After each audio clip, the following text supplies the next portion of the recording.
Note that the clock in the back of the room is not correct.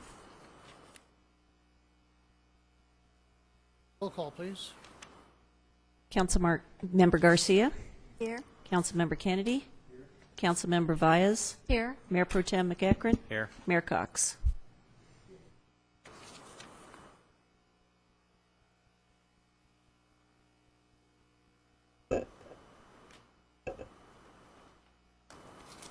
I've gotten so much information here. Give me a moment. Well, these are all revisions.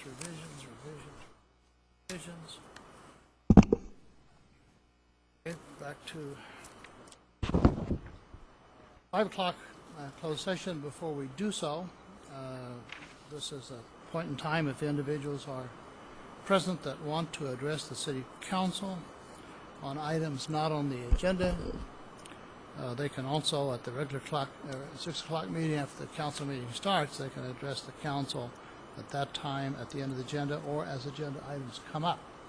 At this time, though, we have a request from Mr. Robert Richardson, who would like to address the council at this time. Mr. Richardson, you have 3 minutes. Come to the microphone. And we have Mr. Richardson's name and address on his card form. Thank you for filling that out. Yes, sir. To the council and Mr. Mayor, my name is Robert Richardson. I moved here about 23 years ago as an individual that wanted to retire here in Victorville.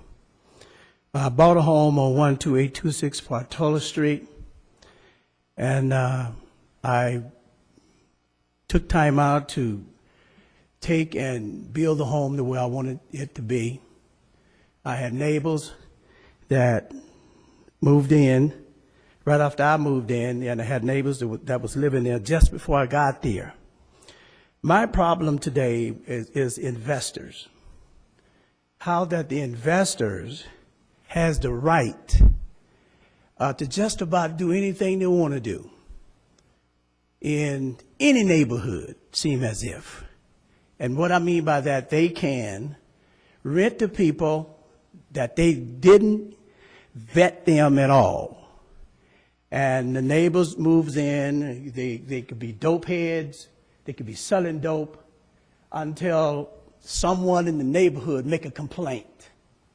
It's when the police department find out, or the individuals before they get caught. Also, in my neighborhood, there are problems with investors. I've been living in this place for 23 years. My fence line and happened to be my property line. The investors came in, took down the fence line. I called code enforcement. Code enforcement told me there's nothing they could do about it. But it's wrong. But it's nothing they can do about it. And before that, I had gone to the next door neighbor, spoke to them concerning removing that wooden fence and putting up a block fence. They said, no, I don't want to move it, but it's the property line. So I couldn't move it. I went to code enforcement, and Mr. Richardson said he's right. If he don't give you permission to move it, you cannot move it. That's okay. So I built the block fence 6 inches inside of the wooden fence. When the investors bought in, they took the fence down, didn't get a request from me nor a permit from no one to remove the fence, which is the property line. And they removed the fence. I called them up and said, listen, sir, you didn't say anything about moving that fence. That's the property line. They said, we'll get back with you. I've been waiting. I've gone to code enforcement. Code enforcement said, no, Mr. Richardson, we can do nothing about that. Say, that's a civil suit. But when I built that fence, code enforcement told me that I couldn't take the fence down. That's why I built the block fence. But now, that's been over 23 years ago, but now the investors can come in, move anything that they want to, and do just about anything. And when you call code enforcement, they say, we don't have the code to do it. I said, I'm going before the council to see what the council, see can we get some information concerning this. So I said, well, you do that. You do that. So I have been frustrated with investors. They don't have any kind of information to tell people that's moving in, that's renting, that what you can do with cats, what you can do with dogs.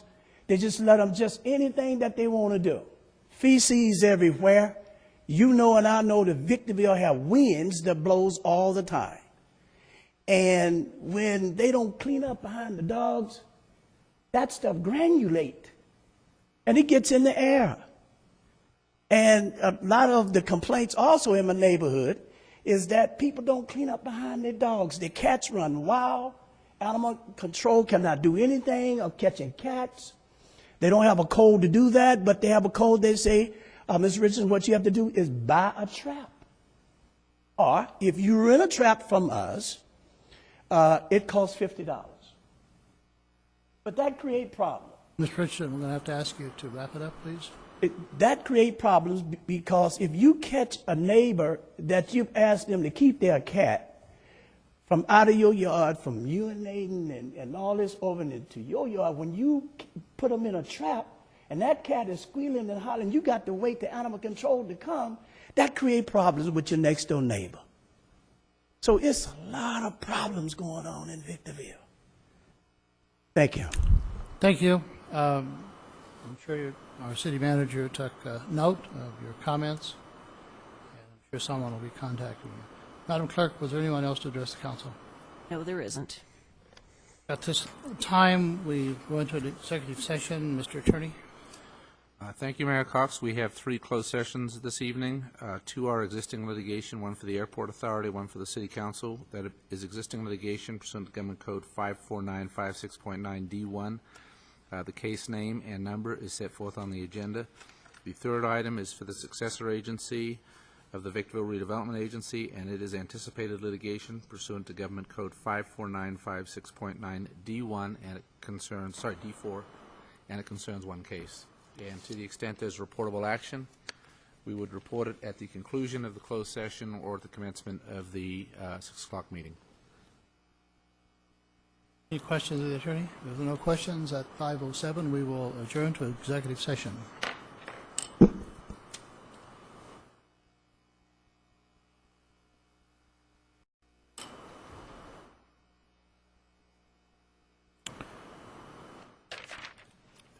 We are calling the meeting to order. If you'll take your seats, please.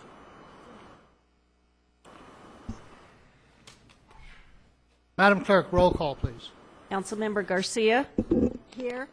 Councilmember Kennedy? Here. Councilmember Valles? Here. Mayor Pro Tem McEachran? Here. Mayor Cox? Here.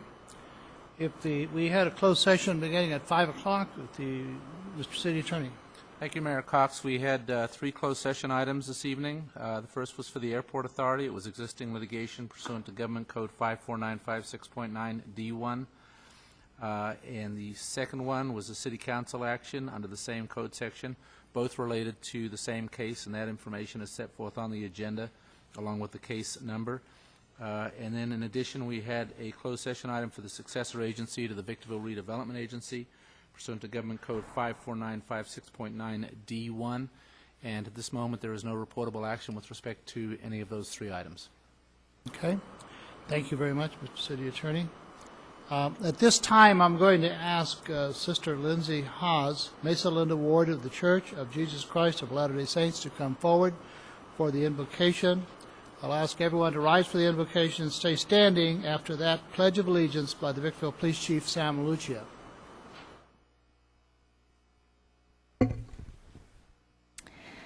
Our dear Heavenly Father, we are grateful for this wonderful day. We are grateful for all of our many blessings, Father. We're grateful for this time that the Victorville City Council can come together and be able to counsel with one another and be able to discuss. We're grateful for each of the members and for their service and for their leadership, and we pray that they will be able to be guided today.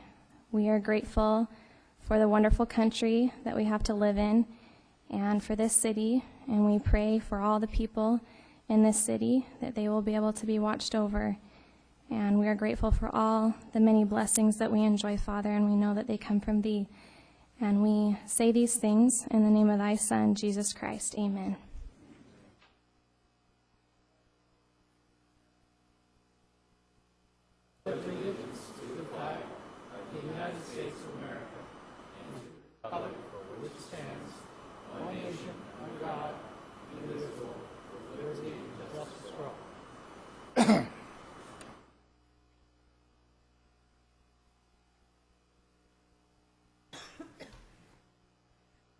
Thank you for the invocation. Thank you, Sam.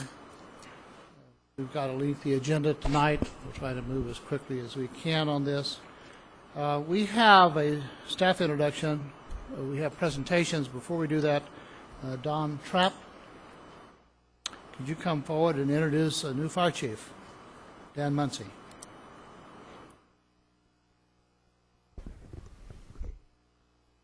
Mr. Mayor, council members, staff, I just want to take a first quick moment, just say it's been my extreme honor and pleasure to serve as your fire chief for the last 2 years. The commitment and dedication of everyone that I've worked with, from the elected members, from Doug Robertson and Keith Metzler and all the staff, has just been amazing and outstanding, the commitment and the hard work towards the city. I've been proud to be part of that, for the last 2 years, and just say that, my commitment, County Fire's commitment to the city doesn't waver at all. We're still going to be here to support you in everything we can do. Which brings me to introducing your next fire chief, which will be Division Chief Dan Muncy, because I'll be moving down the hill. Took a promotion to move to our headquarters, so brings a chance for Dan Muncy. It's an honor to be introduced tonight. I first started with the City of Victorville when they came over to County Fire as a captain, and was promoted to battalion chief and came back and worked as battalion chief in this division. Victorville's literally is probably one of the best places in County Fire to work. We love the citizens here. We love our relationship with the city. And it's absolutely an honor to take over from my mentor and continue with that good relationship. It was very nice being introduced to you guys tonight. I look forward to interacting with you guys in the future and meeting the City of Victorville's needs. Thank you. Chief Muncy, welcome. Thanks, sir. Thank you for your comments. I'm going to come down below. We have several presentations, if you'll.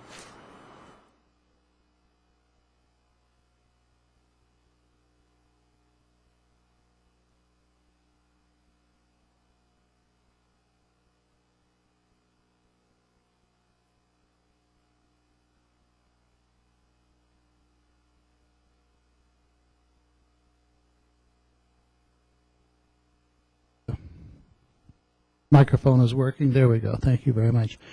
The first presentation is a proclamation to Lena Russell, Donate Life Ambassador. Is Lena Russell here? Could you come down, please?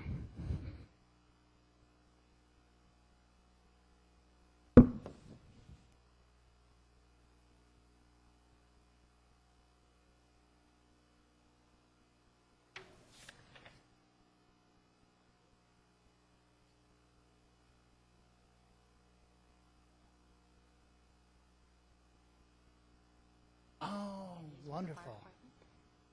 Wonderful. Well, this is a proclamation. Whereas organ tissue, marrow, and blood donations are life-giving acts recognized nationwide as expressions of compassion in to those in need.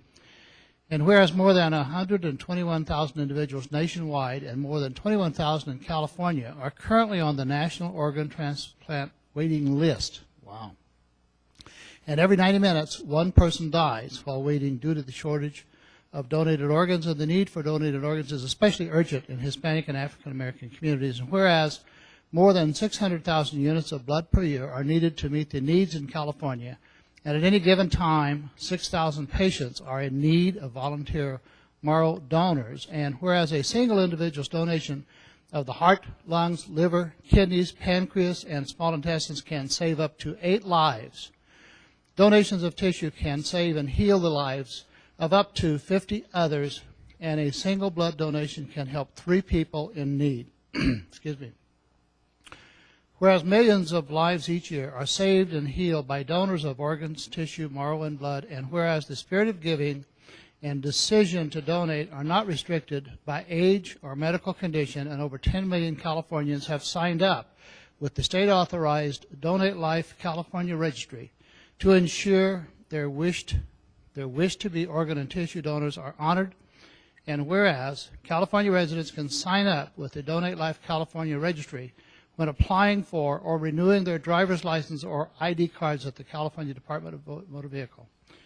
Now, I, Jim Cox, on behalf of the City of Victorville, do hereby join the other members of the City Council in recognizing the month of April 2014 in the City of Victorville as DMV Donate Life California Month, and encourage all Californians to check yes when applying for or renewing their driver's license or ID cards, or by signing up at www.donatelife.california.org.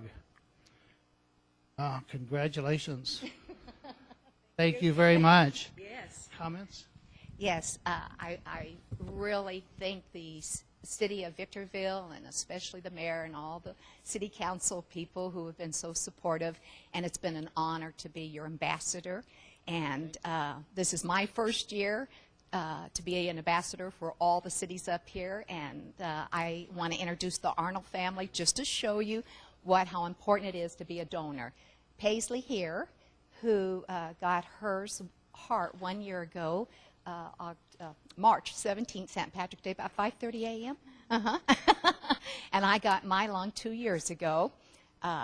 And my donor, I was fortunate enough later to meet the family, and my donor, she saved 52 lives by donating everything, which is very rare. So my goal is the education and promotion of people signing up and getting educated and get rid of all the stories they hear out there about being a donor. It is so serious when we're losing 18 people a day. This is not a disease that we're looking for a cure. We have a cure. It's called transplant.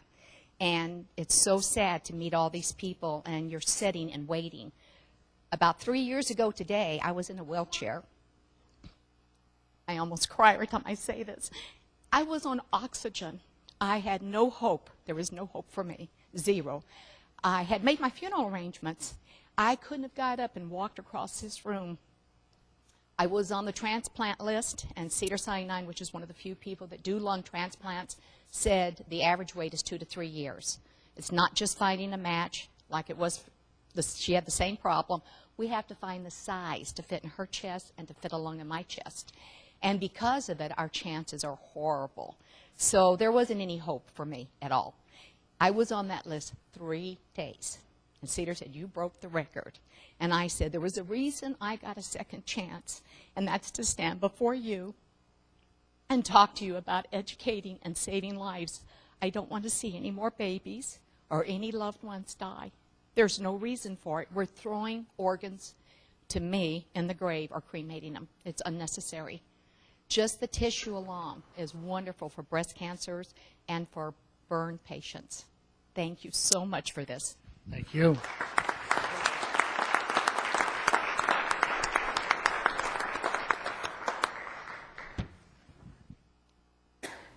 We have a presentation of a proclamation to Jeffrey Horn.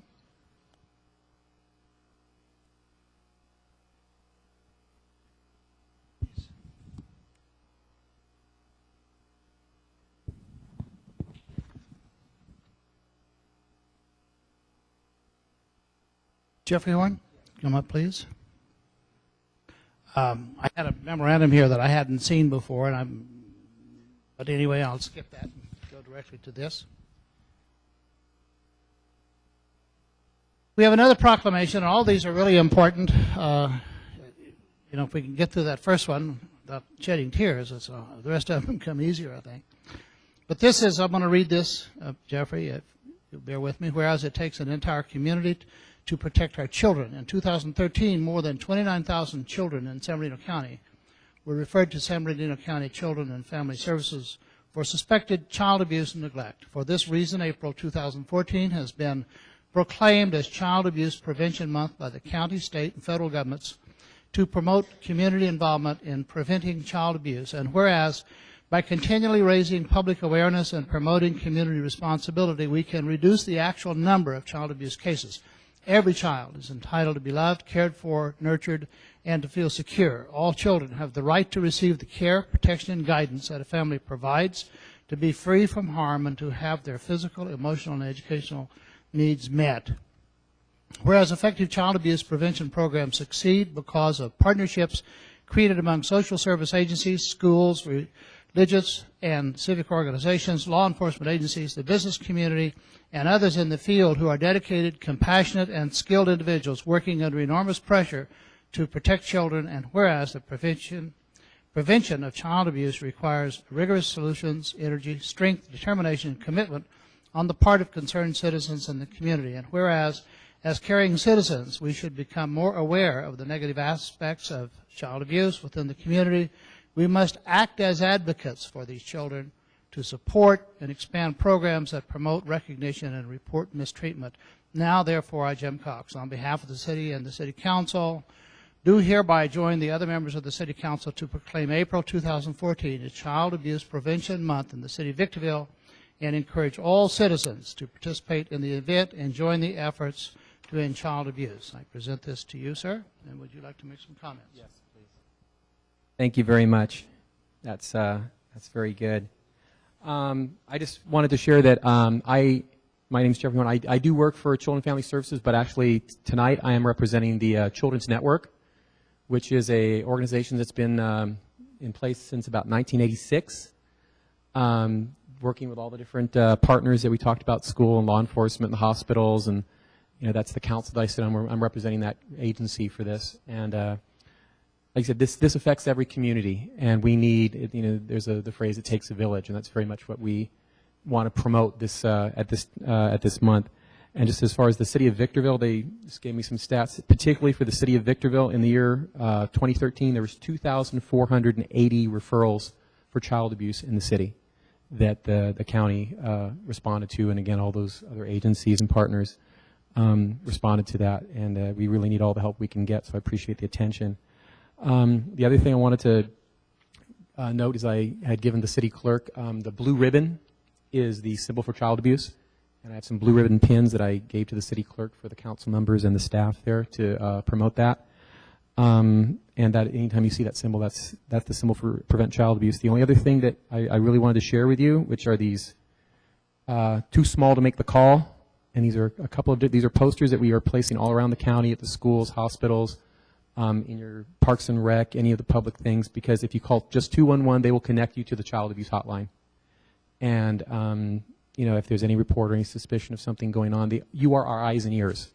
We only know those 2,480 that came into the city of Victorville came from individual calls, and that's the only way we know what's going on. We don't go out and search these things; they come to us.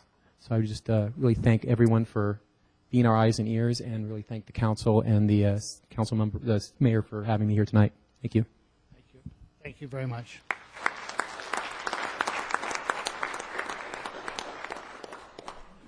We have a third proclamation honoring Fair Housing Month proclamation. Is Amber Somerville? Hello. How are you?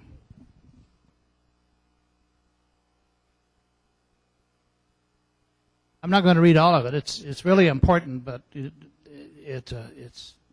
we have read this. I think you'll get the gist how important this is when I begin reading it. But whereas the fair housing is a right emphasized by the U.S. Congress, beginning with the Civil Rights Act of 1968 and the amendments of 88, and whereas the Fair Housing Act and its amendments of 1988 prohibit discrimination in housing because of race, color, religion, sex, age, handicap, familiar status, national origin or personal traits, belief, or characteristics that are unrelated to rental or sales of property, and whereas 2014 marks the 46th anniversary of the Civil Rights Act of 1968, and that's a milestone every year that we're grateful for.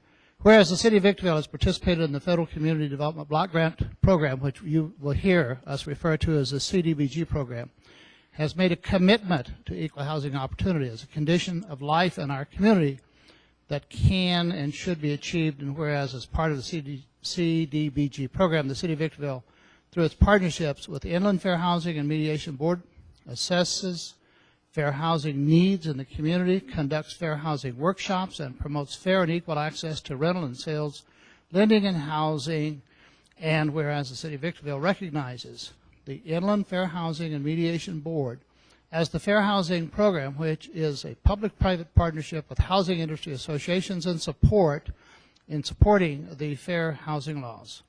I, Jim Cox, representing the City Council in the City of Victorville, do hereby join the other members of the Council and recognize the month of April 2014 as Fair Housing Month in the City of Victorville, recognizing efforts by housing industry associations and nonprofit agencies, including Inland Fair Housing and Mediation Board, to further fair housing in our community. And I present this proclamation to you. Would you like to make some comments? Thank you. We're really excited to declare April is Fair Housing Month. We've been celebrating that ever since 1968. Fair Housing Advocates have been celebrating Fair Housing Month. Fair housing is really important because where you live has such a big impact on your quality of life, the type of opportunities that you have, the schools that you go to. And so we really want to emphasize the importance of that. Our agency actually helps to promote fair housing throughout the community. We do education and classes. We actually help individuals to file complaints when they think they have experienced discrimination. We do investigation. This month we're wearing blue bracelets that say Dare to Be Fair, and we're sharing those with the council members. If you would celebrate with us the progress that we've made in the 46 years since the passing of that act and our commitment to continue to dare to be fair in ending housing discrimination in our communities. Very much. Please give her a hand.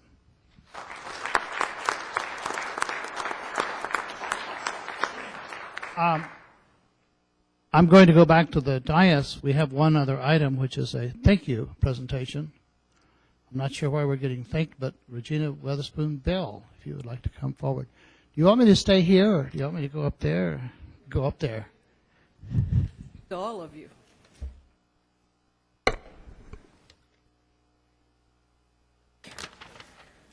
Good evening. I really appreciate this opportunity to make this special presentation to the City of Victorville on behalf of the Dreamers, Visionaries, and Leaders Project. I am Regina Weatherspoon Bell, and I'm the founder of the DVL Project, which began in 2009. And I'm joined this evening by members of my team. Mike Kernan is not here, but he was the one responsible for the video display.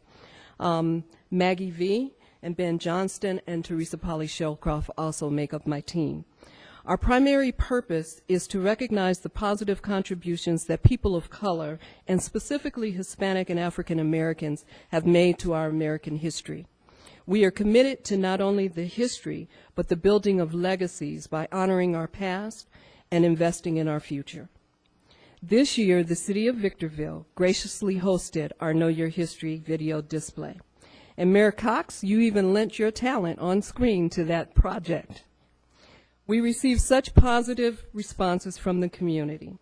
We believe that this type of partnership between local government and cultural service organizations truly benefit our community.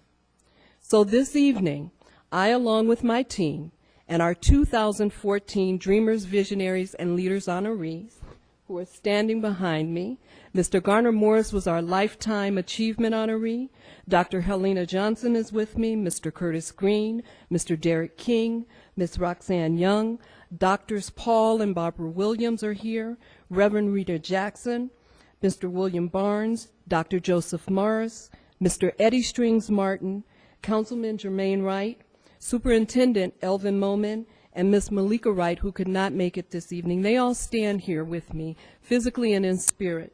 We're here to say thank you for your participation, for your partnership and your support by presenting this recognition to the mayor and council. I also want to say thank you to your wonderful staff, especially to Doug Robertson, to Rhonda, who we all know she's the first face you see when you come through the door, Carol Lee Bates, Christian Gunnert, and Monica Peterson. So we want to say thank you, and we look forward to continuing our relationship. with the City of Victorville.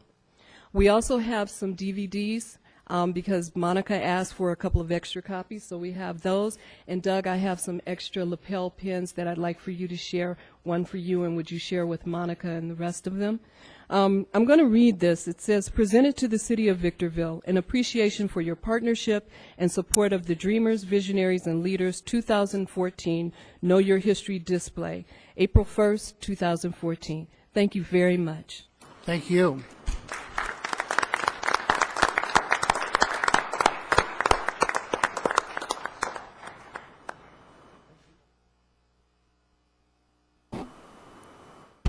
We do have a very good working relationship. I want to thank each and every one of you for working so hard to make sure it's a success. Thank you.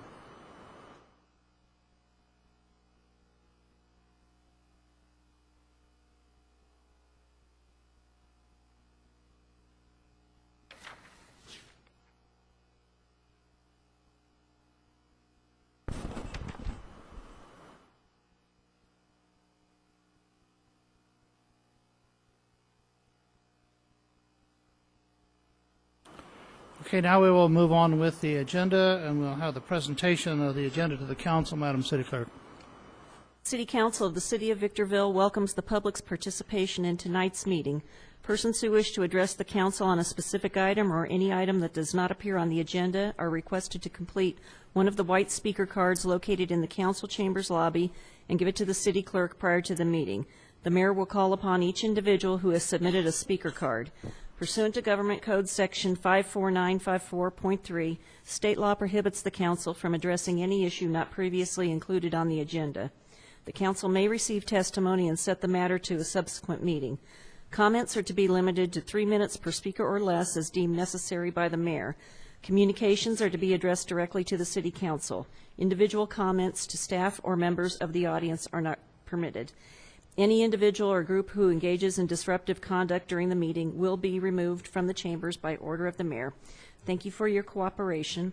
All documents to be considered for approval at this meeting are before the City Council, and there are several revisions that have been submitted for tonight's agenda. Those are available at the dais and as well for the public. Agenda revision number 1 is regarding appeal hearing item A3. It's a request from Briggs Law for withdrawal of the appeal with a contingency. Agenda item revision is revision number 2 is regarding agenda item B1. It's supplemental information regarding fee comparisons. Revision 3 is concerning item B2, the revised agreement provided by the city attorney. Revision number 4 is related to item A3, and it is a map showing Mojave Drive. Revision number 5 is related to item D6, and it's a letter from Carlos Rodriguez of the BIA. Revision number 6 relates to item A2, a map of Luna and Highway 395, and a letter from attorney Diana Carloni. Revision number 7 concerns item B2, and it is a letter from Southern California Edison. And those are all the revisions I have, Mr. Mayor. I hope that's all the revisions. Thank you, Madam Clerk. We have received, this council has received 5 or 6 or 7 pieces of information right at the last moment. We're going to do our best to go through it and understand it and read it as we're handling these items. The first item that we have is item A1. City Council appeal hearing, call to hear the appeal of the Planning Commission's approval of case PLN 13-00005, a site plan and conditional use permit to allow for the development of an 8-pump gas station and 4,860 square foot convenience store as part of an approved shopping center that has been previously environmental assessed on property located at the southeast corner of Highway 395 and Luna Road. Appellate Creed 21. Attorney Corey Briggs. Munim Maida, applicant. Staff, could you lighten us a little bit on this? Yes, the appellant, Creed 21, and the applicant, Munim Maida, have come to a resolution And the withdrawal of the appeal is based on the council approving that condition of approval. So we've done that with a resolution. You would adopt the resolution denying the appeal. However, it does modify the approval to adopt the condition of approval that they both agreed on. I'm sorry, explain that, because they're going to withdraw the appeal if we have an agreement. The appeal was based on the project being inconsistent with the general plan because there is a general plan policy which requires commercial developments to install solar to the maximum extent feasible. That's what Creed 21. I'm sorry, I'm going to interrupt you. What does the maximum extent feasible mean? That's to me, what that we means have it's left. not a chance in the world that I could afford to do it. It means different things to different people. Do we define That's that exactly in place? right. However, the courts have been siding with Creed 21 or Corey Briggs by way of previous projects installing solar. So the courts have looked at it and said, well, like he's popular for suing Walmart. They've looked at other Walmarts and said, you've installed solar on other Walmarts. Why can't you do it at the Victorville Walmart? And they've been successful at doing that. So is this because of the city's general plan, or is this because of state or federal law, or is this because Victorville's trying to be a good guy and create energy? Combination probably of, in 2008 when the general plan was being adopted, Corey Briggs sued the city and had certain conditions or general plan policies inserted into the general plan. And at that time, it was tough. In fact, staff added that wording to the maximum extent feasible to try and allow developers to tell us what that feasibility meant. However, now we're having courts do that. I was not here in 2008 that I recall that occurred. I'm not sure what the discussion was at the city council. I personally find it strange that the city would require individuals to generate electricity when we are not the PUC and not involved and have no say-so on the generation of electricity except for our own permits that we have with the state.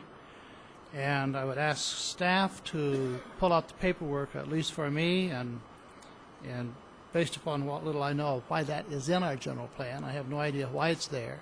There may be an absolute good reason. I don't know that at this point in time.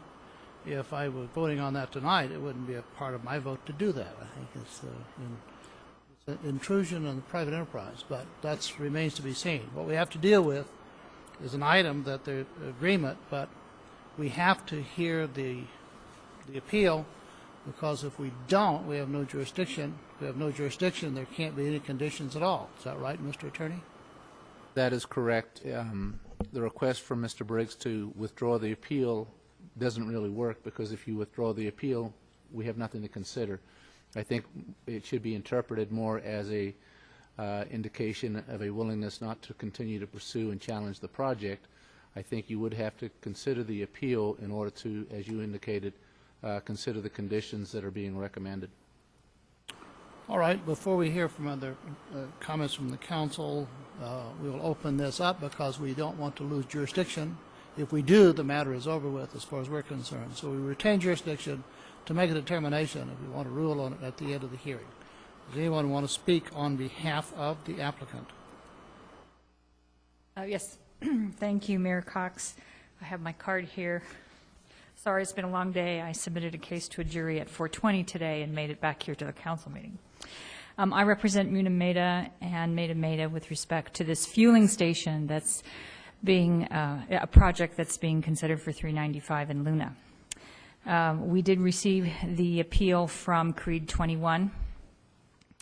We reviewed the provisions of the appeal. We reviewed the general plan. It was our determination that we could propose a solar project for this fueling station project because of the fact that it could make economic sense and it could meet some of the provisions of the general plan, which we found may result in litigation if we did not consider them seriously. We have entered into an agreement. We are asking the council to accept the additional provision that we voluntarily undertake. We think it makes economic sense for the applicant. It makes good environmental sense for the concerns of Creed 21. and we would ask the council to approve that condition, modify the conditions of approval for the project, and deny this appeal. And exactly what is the project again? It is a fueling station and market at the corner of 395 in Luna. I want to ask the staff. I go into a fueling station and there's signs, turn off the engine, turn off. They don't want a spark, they don't want anything. There are fumes, there are gas, and we're going to generate electricity there? Well, Mayor Cox, the proposal that was secured and was reviewed by the applicant and the appellant did not place any solar, any electricity generating apparatus on the fueling station itself. It is on the market that is located a distance from. There was not the ability nor the financial ability to put any type of electrical generating equipment on any part of the fueling station. It is solely on the market that accompanies the station. Thank you for that clarification. Are there any questions from the council members to the applicant? Is this process getting us into the business of requiring development to have solar projects? Is that what we're now doing? That's what the general plan says. Is it? Yeah. Well, To the maximum extent feasible, which is not particularly. I think as a general plan, we're saying we think solar is great, and we encourage people to do it. Right. Right. Are we going to see this as a condition now on developments? To the extent that projects come forward that an attorney is able to argue either favorably or at least take enough time favorably that he or his group believes it's not to the maximum extent feasible, then yes, we are likely to see more of these. I'm not sure it's limited to just solar. The requirement is to generate or self-generate electricity. Right. It's not just the city's requirement that I understand. This has all come about because state and federal law requires that any new development research the possibility of whether or not it's feasible and it makes sense to do it. And if they don't do it, then they open themselves up to be sued. And in this case, they open themselves up to be sued, so the entity, the developer or the place, the market gets sued. So they're coming forward and saying, yeah, we did our study, it is feasible, we should do it because it's being required by the state, not so much the city, but we should have it in our general plan to do that. Is that my understanding? That's correct. The general plan was written in response to AB 32, a requirement of the state of California. I'm ready to vote. We do have a mechanical issue here. We can't allow it to withdraw because if it's withdrawn, we can't vote on anything. That is correct. We have to go through. If there's no other comments, we will close. You have any further comments from the appellant? Just real briefly on the close, Mr. Mayor and council members, we would ask that you consider our request to amend the conditions of approval to allow for this new condition that has been set forth by agreement of the parties to first be included into the approval of this project. We would then request that the balance of the appeal be denied. But not until the condition is approved and in the project. Clarification, I noticed that we got the request for withdrawal on agenda item A3, but I don't have on the dais in front of me anything relating to agenda item A1. I believe the A1 is already in the agenda package. That request from Mr. Briggs came I was thinking that it was given to us tonight. And I think the staff report and the proposed resolution already addresses the amendment of the condition to impose the solar requirement. So the motion before us is going to be to deny the appeal and add this condition? Am I getting that right? That is correct. And the resolution that you have, if you adopt Resolution 14008, already addresses the denial and the inclusion of that condition. So do I need to make the motion? Motion to adopt that resolution, assuming you want to deny. Yes, it'd be resolution number 14008 denying. Motion by Councilmember Vyas, second by Councilmember Kennedy. So by me voting yes, I'm denying it. You are, and you are still imposing that condition. Motion carries unanimously. And for the council and public's benefit, based on not just the comments tonight, but also comments that I've heard privately from multiple council members, we are going to take a look at the general plan to see if there's a way to tighten up that language to make it easier for developers to comply, so that we don't have to go through this demonstration repeatedly. I appreciate that, because when I got to maximum extent feasible, that's I assumed that a bunch of attorneys got together and a part of the full Employment Attorney Act and put that in there. I don't know how you define it. I can't. But I'm not an attorney. Item number 2, thank you very much, everyone, for that. Item number 2, information concerning the appeal for single-serve alcoholic beverage. And this is also a hearing in regard to the same operation, Munin Meda, and I raised questions at the last council meeting before I open this up, because I wasn't really familiar with the pros and cons of the single service, and so I want to make a disclosure that I asked for additional information. We have a lot of information in the agenda. I also ask for a tour for those who allow single serve and those who don't. So I wanted to preface this that I did receive the information. I did take the tour. At this point in time, I'm going to ask if the council member, or if the city manager has additional comments in regard to this item. I don't have any specific comments. We do have the 2 sheriff's deputies who are here. Should you have any questions about the reasons why they originally recommended that the city adopt an ordinance banning single serve for all future development. For information, for the record, and for those in the audience that didn't follow the last meeting, it's a new convenience store and fueling station made the request for beer and wine, and they're appealing the Planning Commission's determination of restricting the single-serve alcoholic beverage. Is that correct, Mr. Manager? Yes, that is correct. And is there any questions? If no question, council, I'm going to open this up because it's an appeal hearing. Would you like to speak to this item?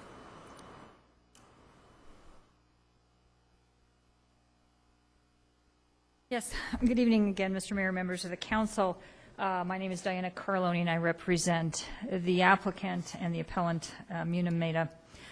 We have, as part of the appellant's presentation, 3 individuals who speak tonight, myself, the actual owner of the business, and the project architect. Because this is an appeal hearing, I'm assuming we're not relegated to this 3-minute time because we have information we'd like the council to consider. We're going to start with Mr. Munim Meda, who will speak with you regarding the nature and type of product he sells. Dino, the project architect, will go second, and then I will close with some additional argument regarding the application of the single-serve ordinance and some of what we believe might be alternatives and a more fair application to all businesses, new and existing. Okay, before you start, I'll clarify an item. Ms. Carloni indicated, referred to the 3 minutes. For those individuals that's going to address the council, that's not an agenda item, but they come up and we can't enter into the debate, we adhere to the 3 minutes. We try to keep all presentations short, but we understand where people have put up their money, they're going through the permit, they're developing, that by restricting it to the 3 minutes, we sometimes, it would be very possible we would cut the individual off and not get important information to make the decision. So we do allow time to make sure that we get the information that individuals have spoken their mind and give us the information that they have. But we do ask that we keep it as short as possible. Thank you, and go ahead. Thank you. We understand the concerns. Good evening, Mayor, council members, staff. May I use this counter here to Sure. represent?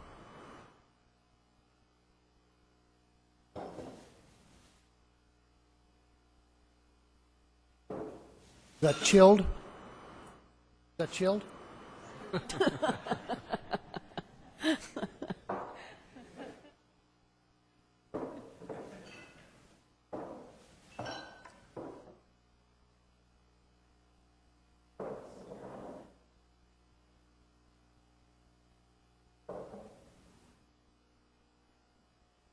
After I read the ordinance that Victorville adopted, wanted to bring some of the items that I carry in my stores, and I cater most of those items and those sizes, about 300 to 400 kinds that I carry in the Hesperia, Oak Hills area, and in the Apple Valley Road in Yakaloma. It's a Chevron gas station.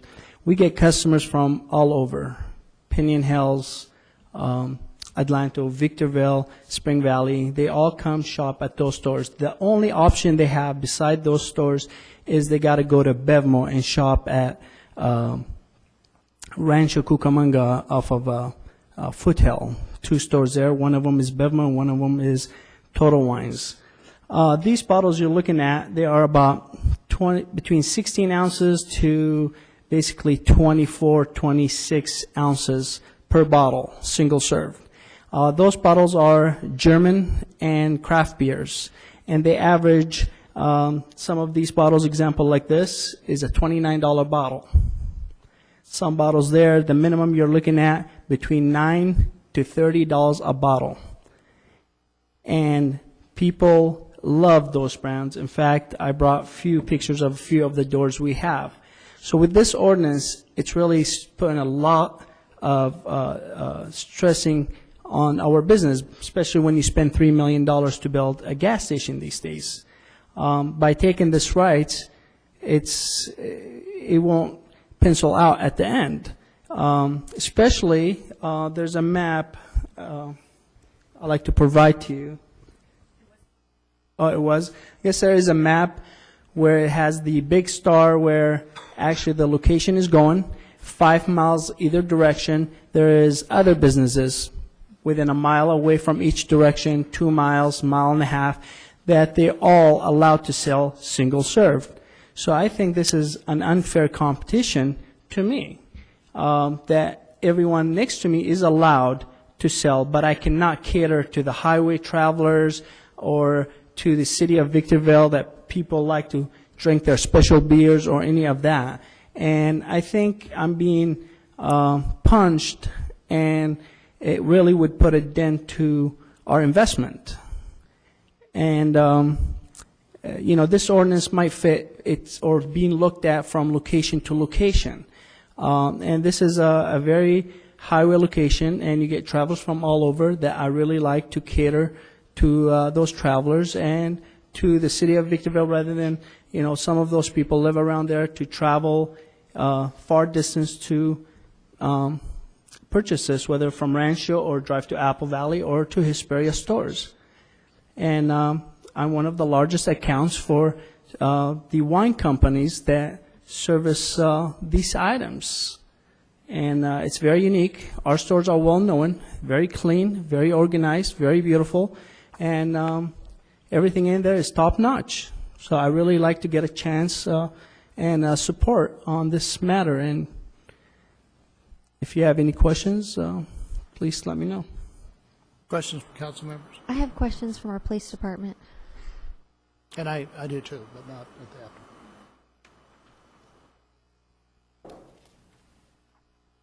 that. Ms. Carloni, you have any further And next, comments? Mr. Tomstino, project architect.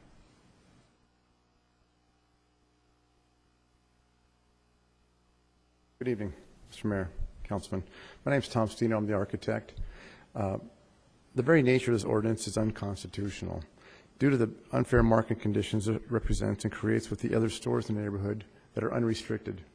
Right down the street, there's a whole list. I think you have the photographs of all the people that are in both directions, right on 395, just that neighborhood, who are unrestricted, who can sell these items we're speaking of. So that's an unfair advantage. This ordinance, if it is to be applied, should be a case-by-case scenario. Think about this. A liquor store, but not a C-store or fueling station located in an already compromised area of town, between a tattoo parlor and a smoke shop. This does not compare to our project. The new single-user C-store with fueling station on Highway 395 that'll cost over $3 million to build will be invested, maintained, and owned by the Mader brothers. They operate over 20 other stores in the Southern California area. These are experienced operators who have an impeccable track record. I hope you give this issue some consideration. Thank you. Thank you.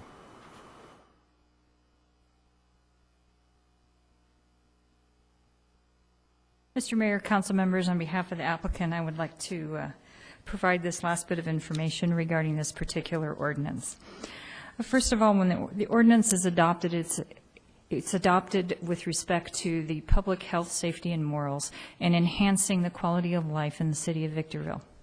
There is no one more than I who would agree with that premise, and who would agree with the laudatory goals that are espoused by the police in wanting to implement regulations and controls to reduce crime and improve quality of life.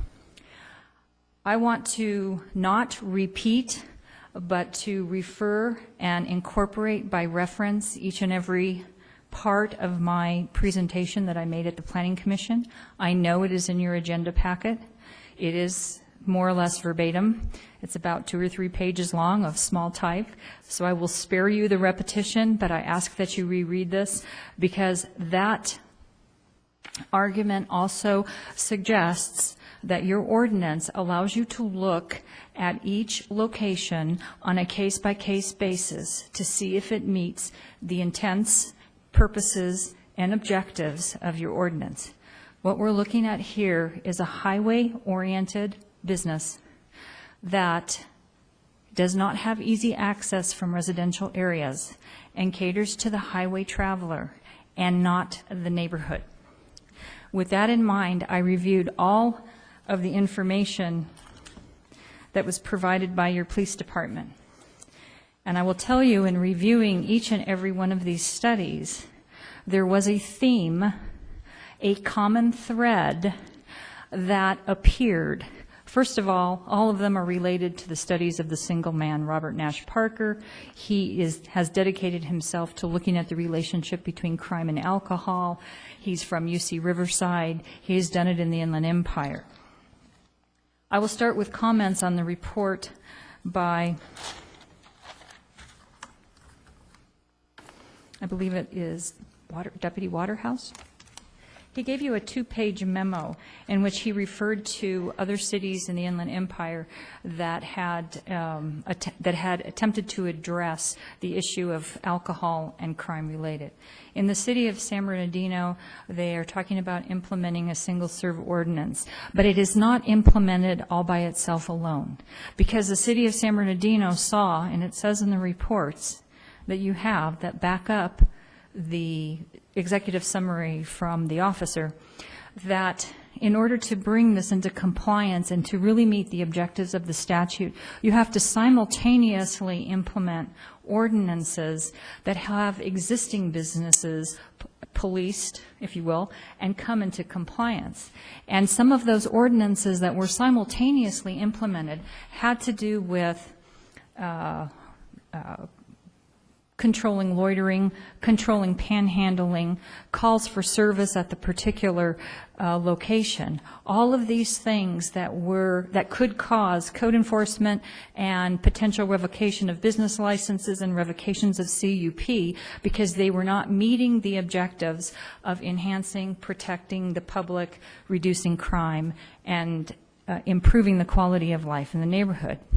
Now, as you look at the studies that have been produced before you, you see that even Robert Nash Parker talks about the fact that you can either regulate, reduce, or have other enforcement type provisions that will meet your objectives of improving the neighborhoods and reducing crime.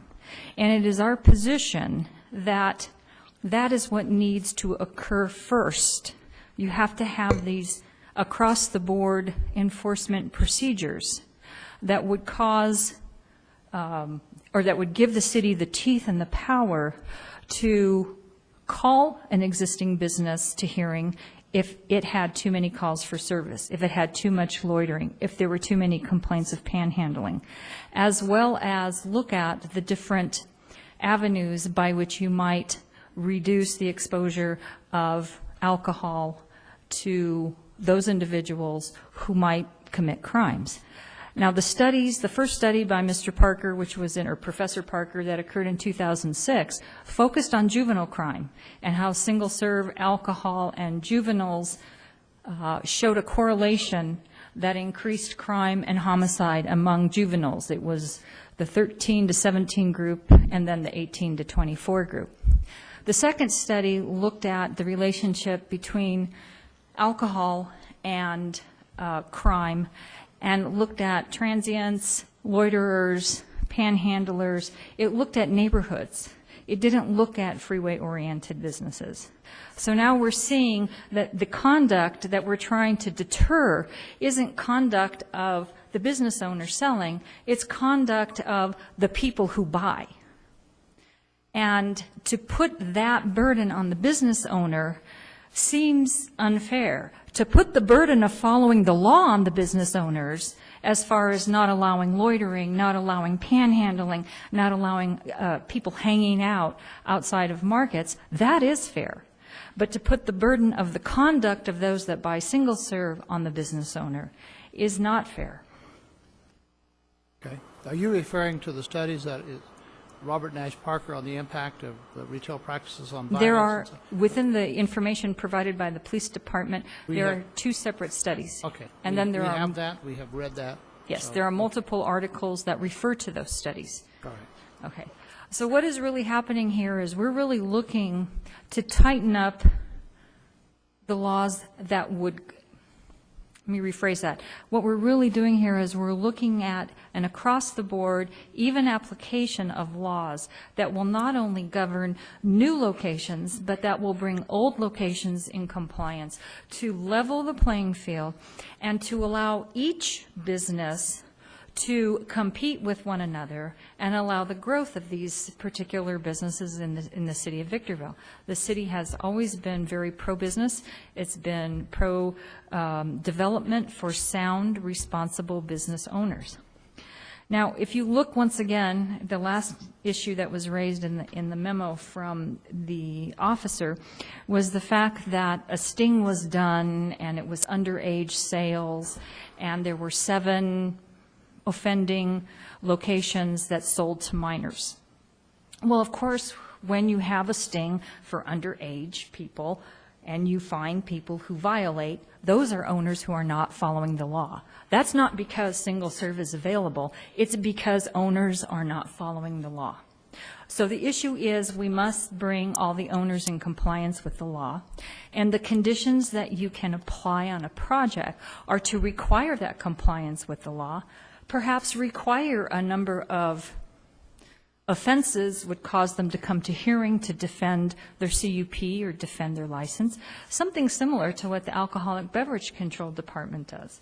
Because if the owners follow the law, they cannot be responsible for the actions of third parties. Now, let me just close by saying in the CUP,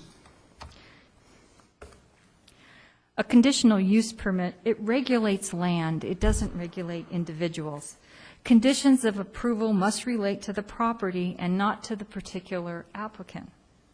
A condition specifically related to an individual or individual business may be invalid. And I would cite to you Sounhein, S-O-U-N-H-E-I-N, v. City of San Dimas, 1996 case at 47 Calap 4th, 1181. I would also cite to you County of Imperial versus McDougall, 1997 California Supreme Court case at 19 Cal 3rd, 505. A condition that relates solely to the applicant's business for the CUP does not relate to use and zoning of property. And that refers back to Sounheim. So what we're asking by this appeal is that this single serve not be implemented until equalizing or additional ordinances may be passed that level that playing field, that cause all property owners to comply and do the same thing so that all property owners and business owners may compete. We say that this should not be a condition in a CUP.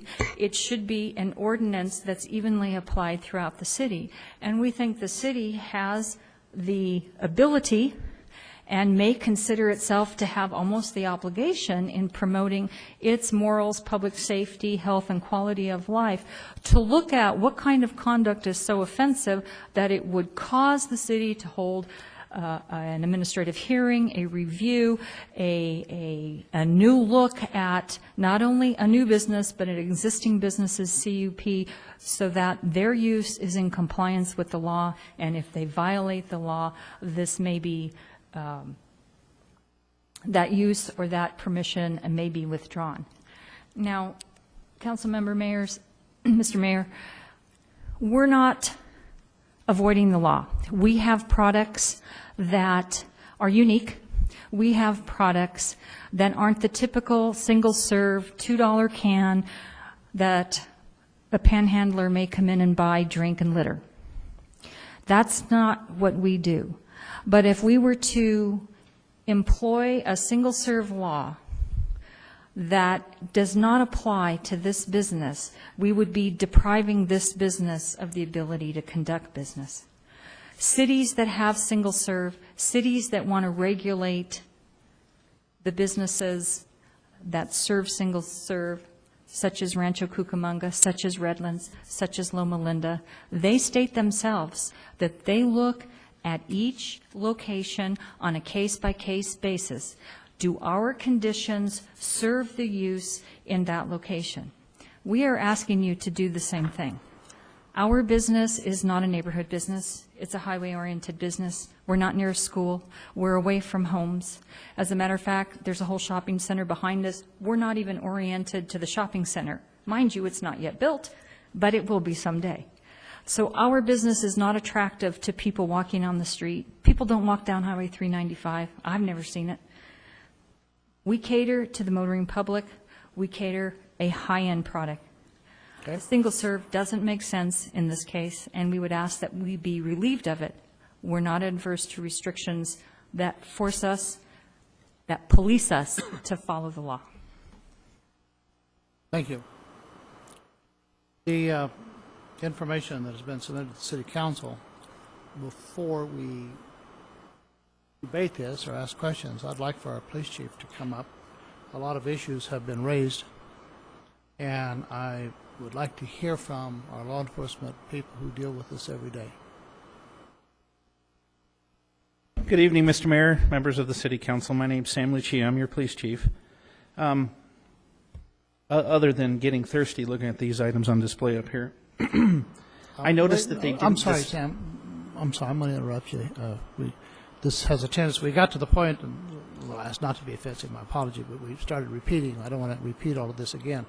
I can't get in the position where you give a presentation, we go back, we give a presentation. I got ahead of myself. My apologies. I want to see if there's any more information that's going to be presented by the applicant, because I'm going to close this hearing so that we can discuss this and then not enter into debate with the applicant half the night. So you could, if you could I make believe your final argument, please. in a hearing of this nature, Mr. Mayor, that after the balance of the public speakers, the applicant has a chance to close, and I would defer to Mr. City Attorney if that's a correct statement.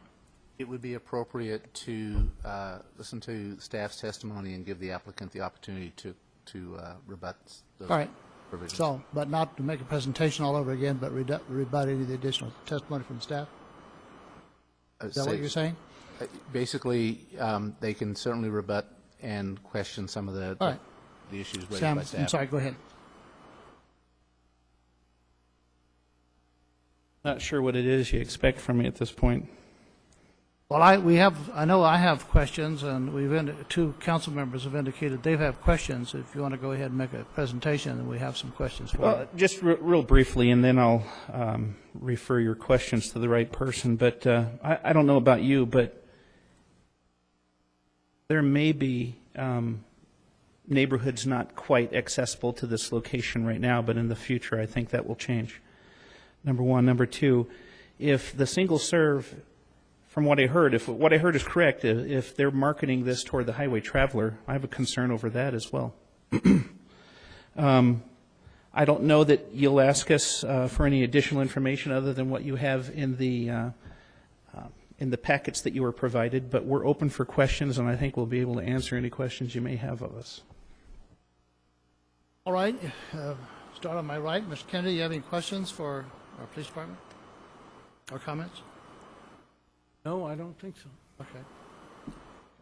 Tell me Councilmember Weiss? briefly why you're recommending no single serve.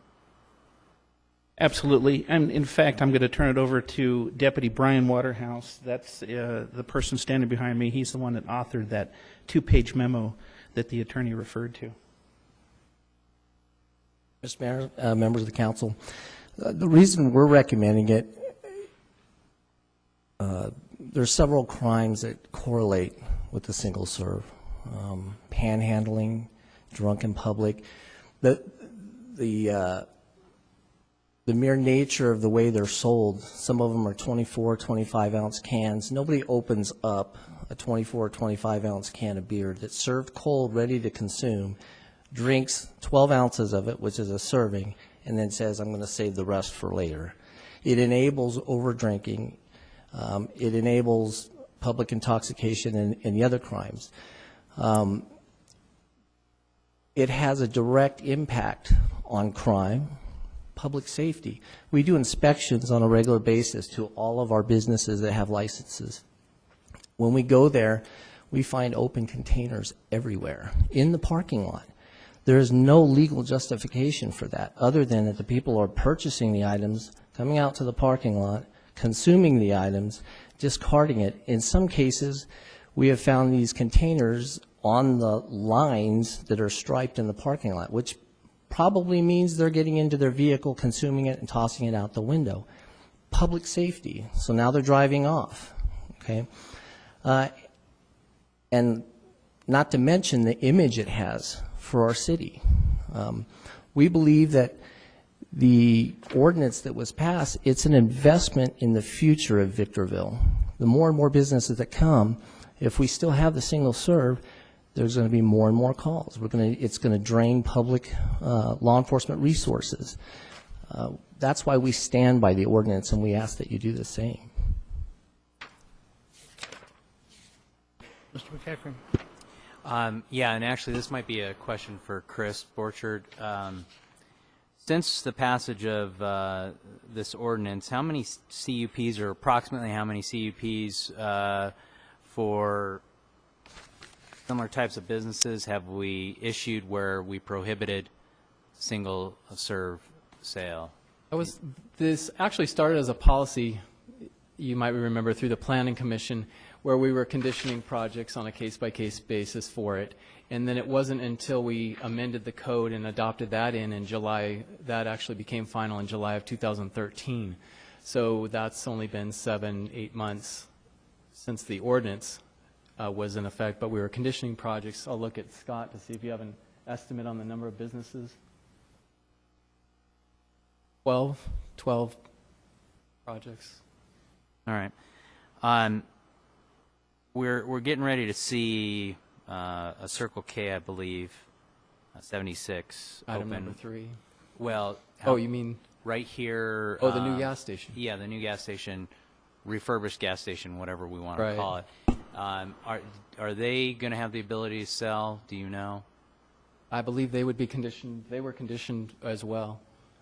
So, but they couldn't sell single serve, but they'd have the ability to sell a 6-pack of beer. Correct. Or okay, all right, and that's nowhere near residential. It's on a major thoroughfare through Correct. the city. Okay, and then interesting point that was brought up during the presentation by the applicant's representative was that somehow we could apply this to all property owners, and I defer to our city attorney with respect to existing uses that happened to come before any ordinance was passed. There's no real ability for us to go back and say, well, you can't sell that now unless for some reason they're violating the law and they get their license revoked. That is correct. They would be essentially grandfathered in. This is a, per your ordinance now, these are conditions that you now impose upon requests for new development and new development approvals.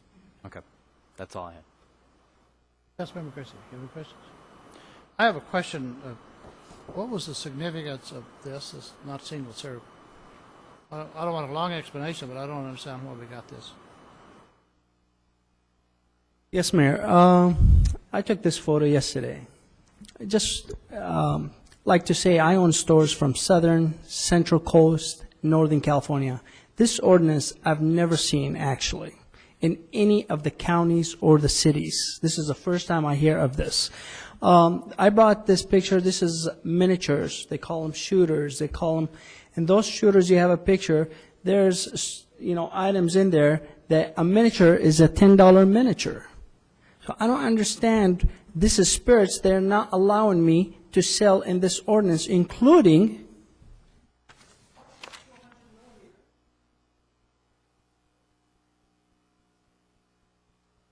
Is all of these real small bottles? That's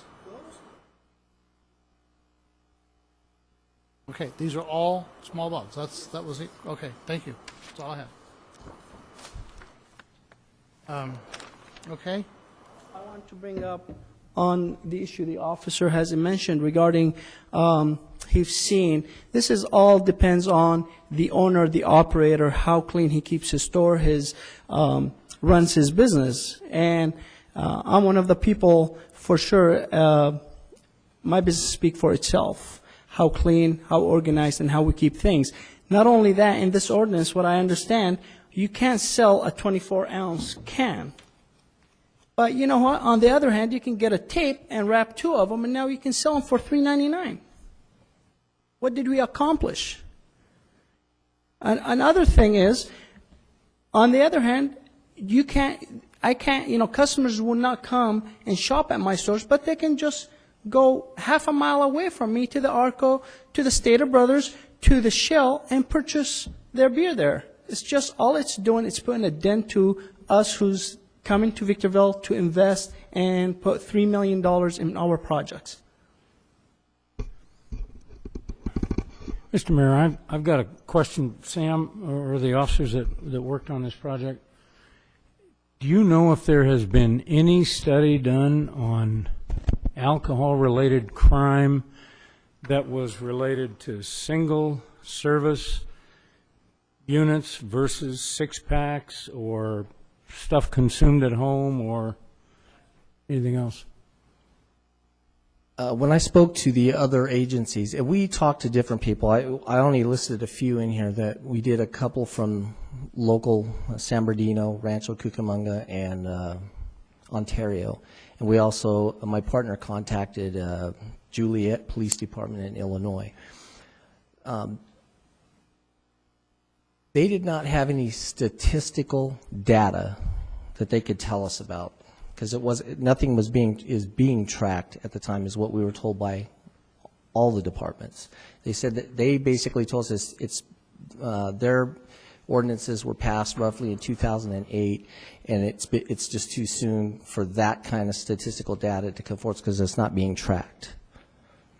What they did tell us is they are seeing a noticeable difference at the businesses that are governed by the single-serve ordinance. They have less calls for service for panhandling. They have less calls for service for drunken public, open containers, those type of crimes.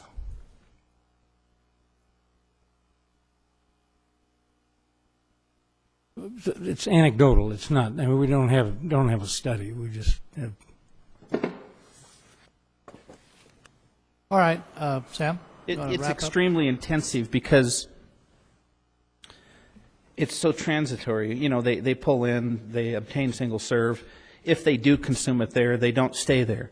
And if they leave and a crime's committed, it's difficult to tie that back to the single serve.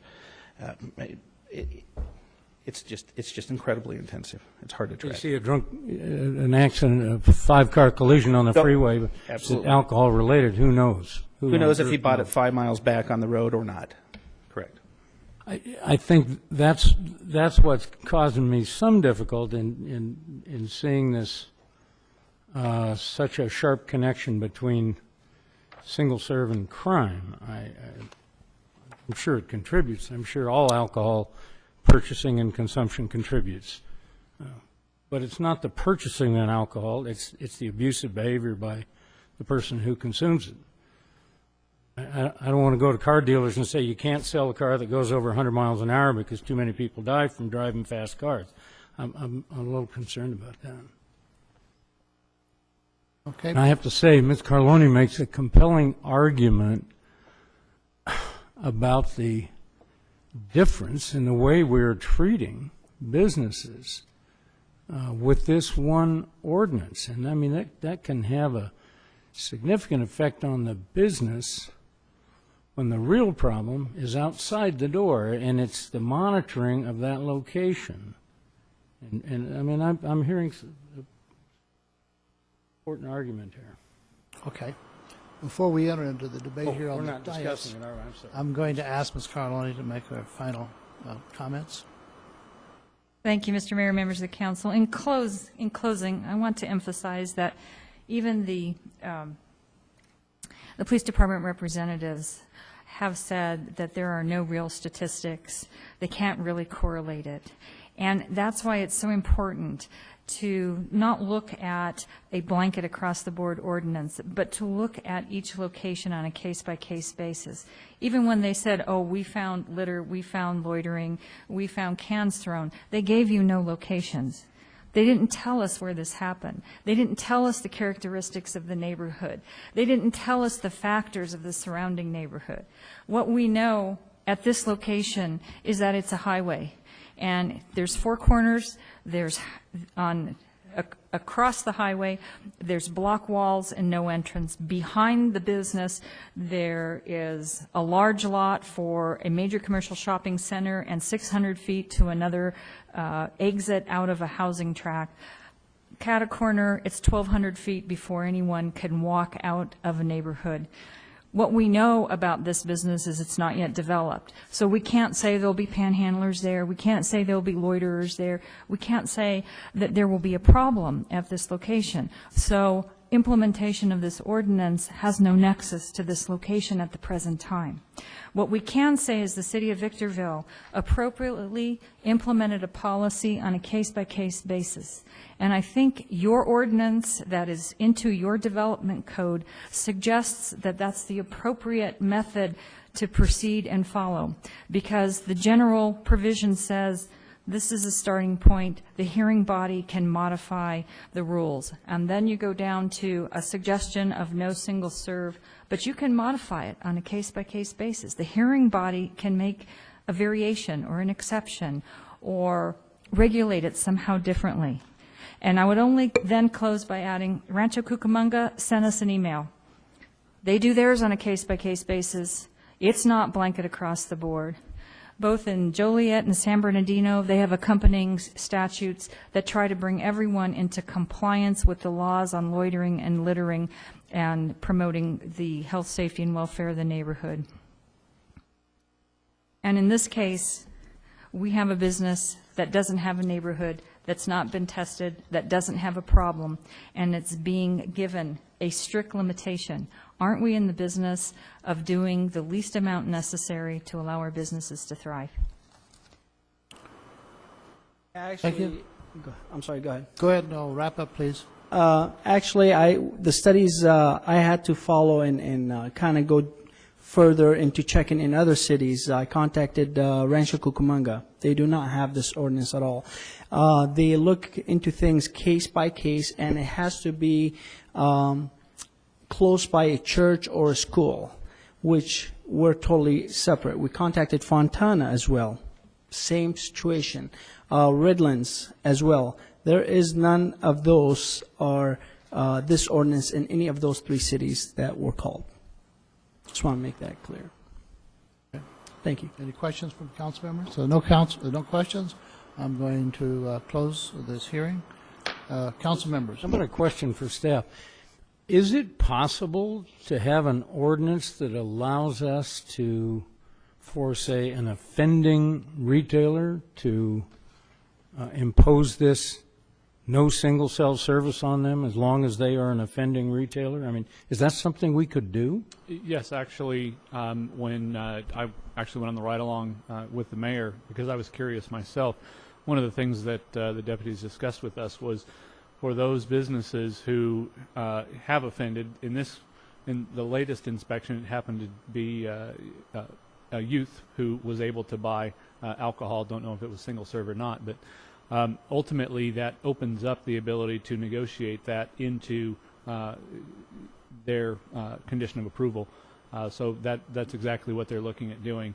I was under the impression that San Bernardino had passed an ordinance that applied this type of an ordinance to all business, including existing businesses, and my understanding is that they did, but it was deemed unconstitutional based on the existing businesses, but it was something that could be applied to any businesses, new businesses that come to town.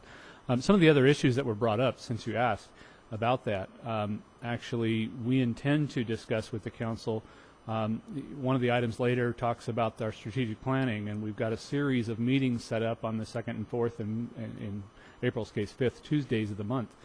In fact, 3 weeks from tonight, we'll be talking about proactive enforcement by our police department, by our sheriff's deputies, and talking about businesses that serve alcohol, whether they're liquor stores, markets, bars, restaurants, and having a discussion with the council about the potential to perhaps reduce the number of calls for service so that your deputies are spending more time on proactive enforcement, which is where the real impact to crime can happen, when they're not going from call to call because of some business use, when they're actually out there trying to prevent crime. So some of the ordinances that Ms. Carloni brought up are certainly worth looking at, something we intend to discuss with the council in about 3 weeks.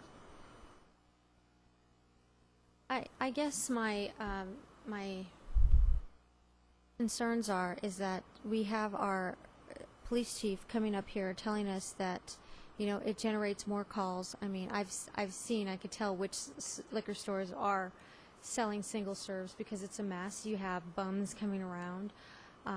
It's not a safe place to be. Or people going into those areas and being customers, or for the businesses around.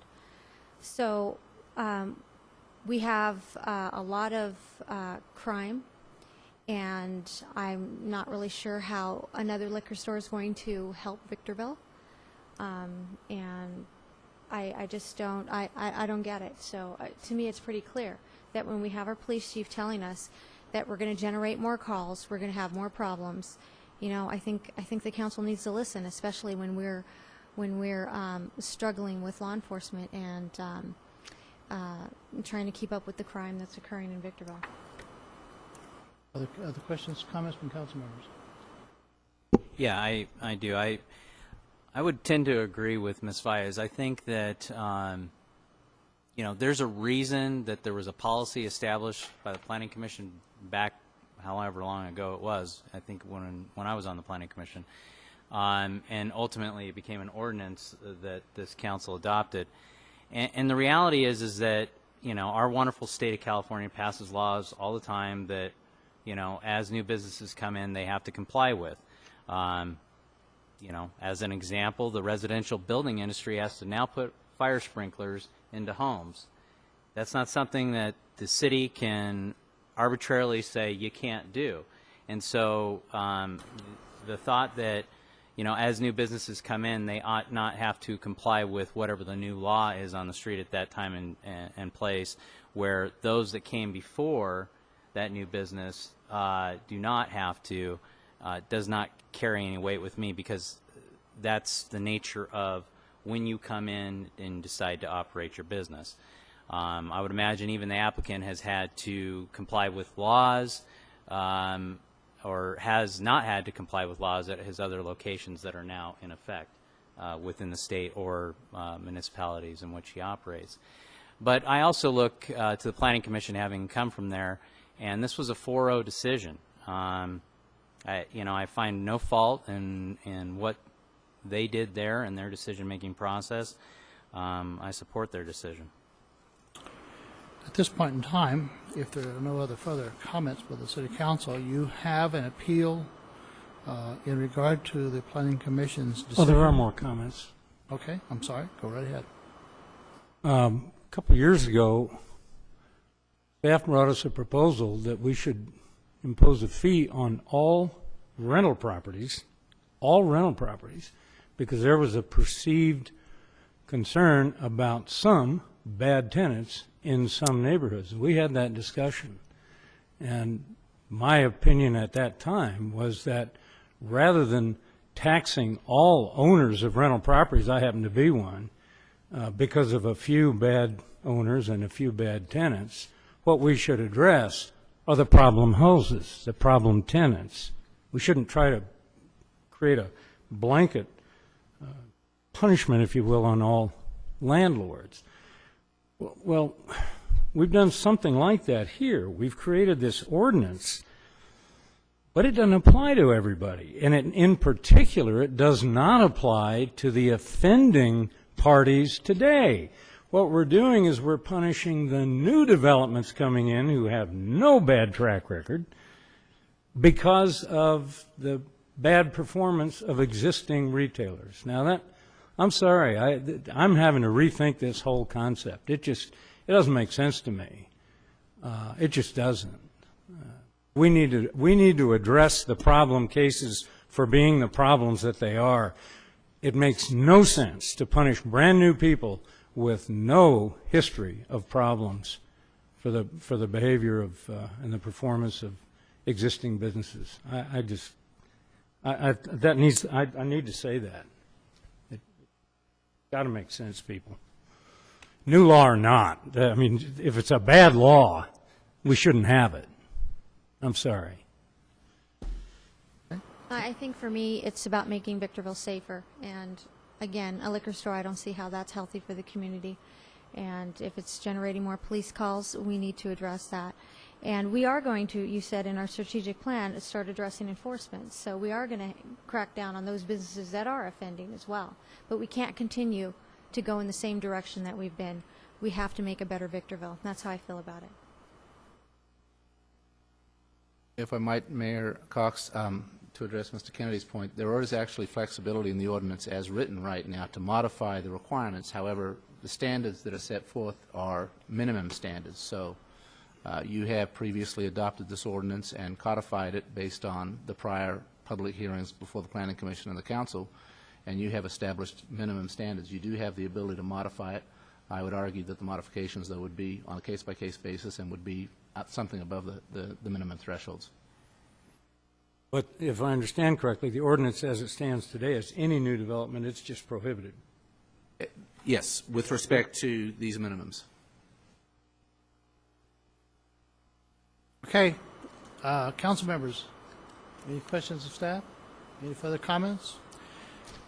No, I'm sorry, this hearing is closed. I think we have considered raised a new everything issue of in the world. You've modification. repeated yourself several times to the point that I've given you every opportunity. I don't know what else you could add, A new except issue to was talk us raised out as- of this.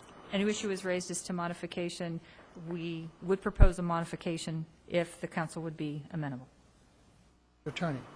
Certainly, but again, the ordinance as written right now establishes these as minimum thresholds. If there's a modification, I see no harm in listening to the modification. But wouldn't it be appropriate if there's a modification to refer it back to the Planning Commission? It would, if depending on the modification, if you want to consider it, yes. I don't know what the modification proposal is. Well, while the hearing has formally been closed and we've given almost an hour to this, if there is a proposal that makes sense, this council is going to listen to it. I think you are aware that we've considered almost everything we can consider. If you have a proposal that's going to be rather short, because we're not going to start the debate all over again, go ahead. Modification. Well, it's on the beers. I've seen, like in Palmdale, I own a store in Palmdale, Lancaster area, and they have put a condition not to sell 12-ounce single-served or 16-ounce.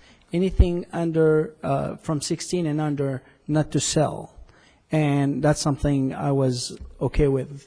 And regardless whether they put that or not, I do not sell those items in my store as somebody to break a six-pack from this. But there's about 400 different kinds I carry that it comes single like this, but not the cheap, as officer has mentioned earlier, that it's a $2 can or $1.50 a can. I don't carry that stuff. Mr. Mayor, members of the council, I think what the attorney was saying was that the ordinance, as interpreted by the city attorney, says that these are the minimum standards, meaning you could be more harsh than what the ordinance currently says, but you could not be more lax. I agree. That's Well, is that to the extent of the proposal that you're going to make? I'm sorry? Is that the extent? Is that what exactly is the proposal here? Well, go ahead. The proposal is half pint and greater allowed to be sold, 24-ounce and greater allowed to be sold. I find it hard to suggest you can't, I mean, you have an ordinance that says 0, and if you have the ability to modify 0, you can't modify 0, you can only modify 0 up. So 24 and greater and half pints and greater on spirits, that would be the proposal. Legal question to the attorney. Thank you very much. Legal question to the attorney. I believe that would be below the threshold set forth in your ordinance. So if you were going to do that, I would think you'd have to revisit the ordinance and send it back to the Planning Commission. Okay, so the city council has the option in front of you to revisit, refer it back to the Planning Commission, or approve or deny. I go to approve or deny. Okay, comments? I agree. I'm ready to make a Okay, motion. the chair's ready for a motion? The motion is to, The motion is to, this is an appeal from the Planning Commission. So if you agree, Mr. Attorney, since we have a, do we have a proposed resolution? Would you explain that the yes votes a no, the no votes a Correct. yes? The resolution before you that you would consider is resolution number 14009, denying the appeal, thereby prohibiting the sale of single-serve alcoholic beverages in conjunction with Planning Commission Resolution 13042, which granted a conditional use permit. So my yes vote means they cannot single serve. That is correct. Well, the motion would be to approve that resolution number. In favor of the resolution, you would be approving the resolution denying the appeal. Motion by Councilmember Vyas, second by Mayor Pro Tem McEachron.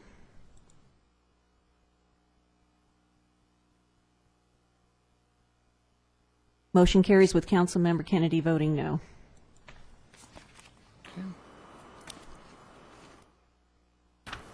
Next agenda item. The next agenda item is appeal hearing. It's agenda item number 3. It says a appeal Circle K Stores letter requesting street improvement waiver, Mojave Drive moratorium, on and on and on. There's 5 items here, 4 items: the site plan, a conditional use permit for beer and wine, a tentative parcel map, variance to allow single serve. This is, and then I understand there may be a request to withdraw one of the appeals. Mr. Robertson. Thank you, Mr. Mayor, members of the council. I think we need a brief staff presentation. This one, if possible, is actually slightly more complicated than the last 2 because it's 3 appeals sort of wrapped up into one, as Mr. Borchard is getting his papers together there. and I hope staff explains to us why this one has a variance to allow the sale of single service. That option was available under the last one, but the motion that was made was to deny it. No, but the Planning Commission approved it. What's that? The variance? The entire plan and the variance. No, they did not actually. That was my understanding, that they denied that request. Yes.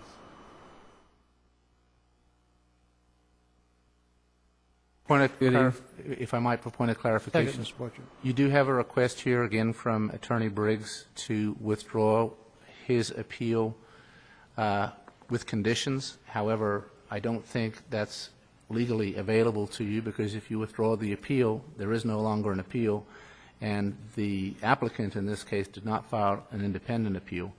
Again, I would interpret Mr. Briggs's request as a request to subsequent to whatever decision you make, not continue to challenge the project if you agree to the condition he's proposing, which again goes to the issue of the project agreeing to abide by a solar electricity generation facility.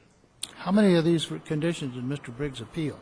I mean, on this particular project? Mr. Briggs only appealed the issue of the environmental condition going to the solar electric generation issue. However, if his appeal is still before this council, then the applicant has the ability essentially to piggyback on that appeal you have the ability, in considering that appeal, to consider all kinds of new information and make whatever decisions you like. Okay, this is very confusing, trying to read through this, because we have an appeal from the applicant, which beyond the time for them to file an appeal, but because there was an appellate that allows them to also raise questions that they were too late in raising initially. Is that right? That is correct. And The then- only appellant here is Mr. Briggs on this item, who filed his appeal in a timely manner. He is requesting a withdrawal with conditions. You can't really do a withdrawal with conditions. You either withdraw it entirely, or you consider the appeal.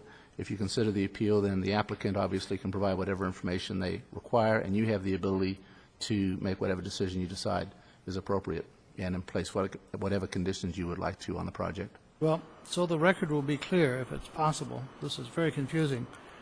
The applicant did not appeal in a timely manner the widening and improving of the roadway of the dedication, but were able to raise the issue because Mr. Briggs That is appealed? correct.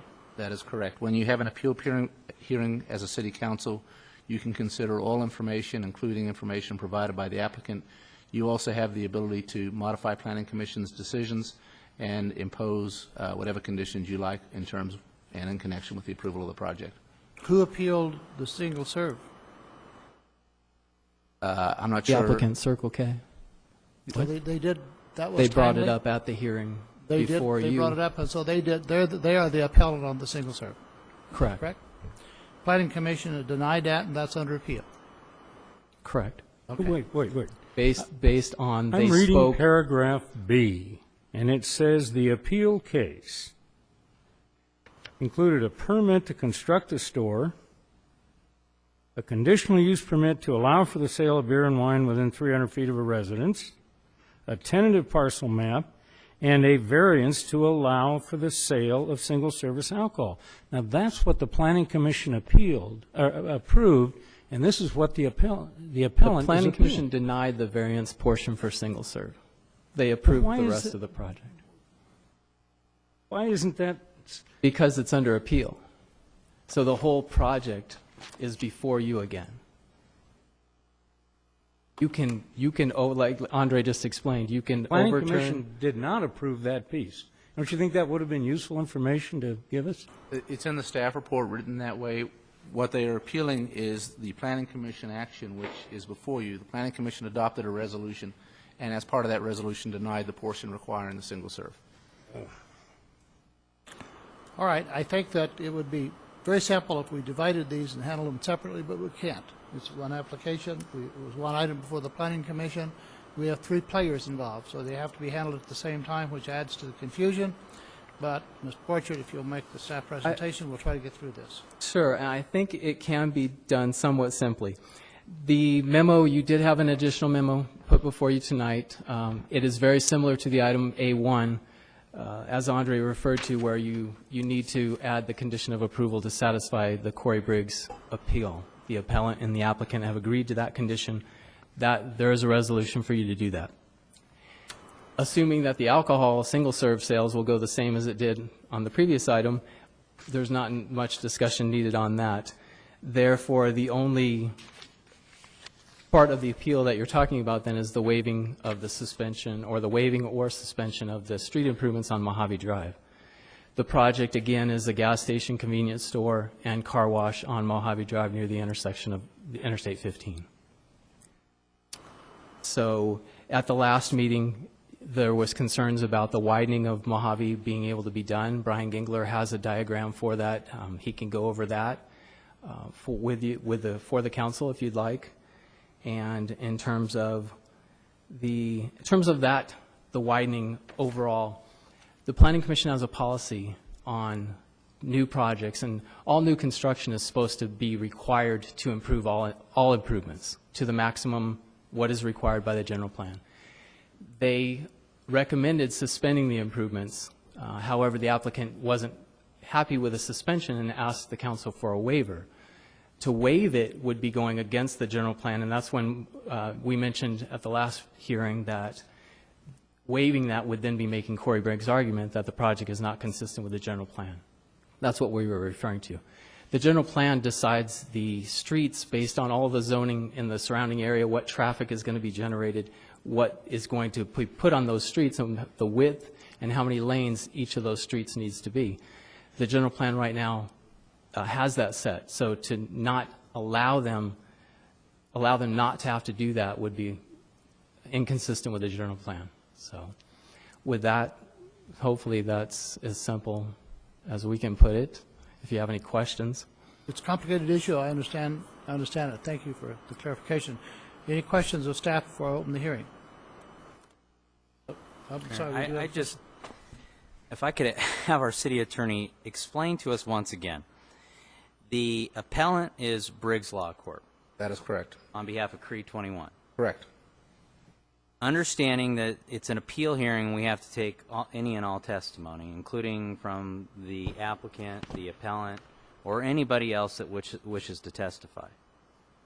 That is but the correct. appeal before us is from Briggs Law and specifically addresses not being in compliance with our general plan with respect to the solar. Am I correct? You are correct. He originally appealed based only on the solar issue, and you opened that hearing at the last council meeting, and during that discussion, the applicant then has the ability to raise issues with respect to the Planning Commission prior approvals and seek council direction, which you now have the authority in an appeal hearing to modify what the Planning Commission did. So you can address the Planning Commission conditions as they relate to the right-of-way issues, as they relate to the single-serve alcohol, and as they relate to the solar, because of the fact that it's in an appeal hearing. What now has confused the matter is the request from Mr. Briggs to withdraw his appeal, quote, with a condition. Can't do that. You either withdraw the appeal, and that way you cannot impose the condition that he is seeking, which he says is, quote, conditional, i.e.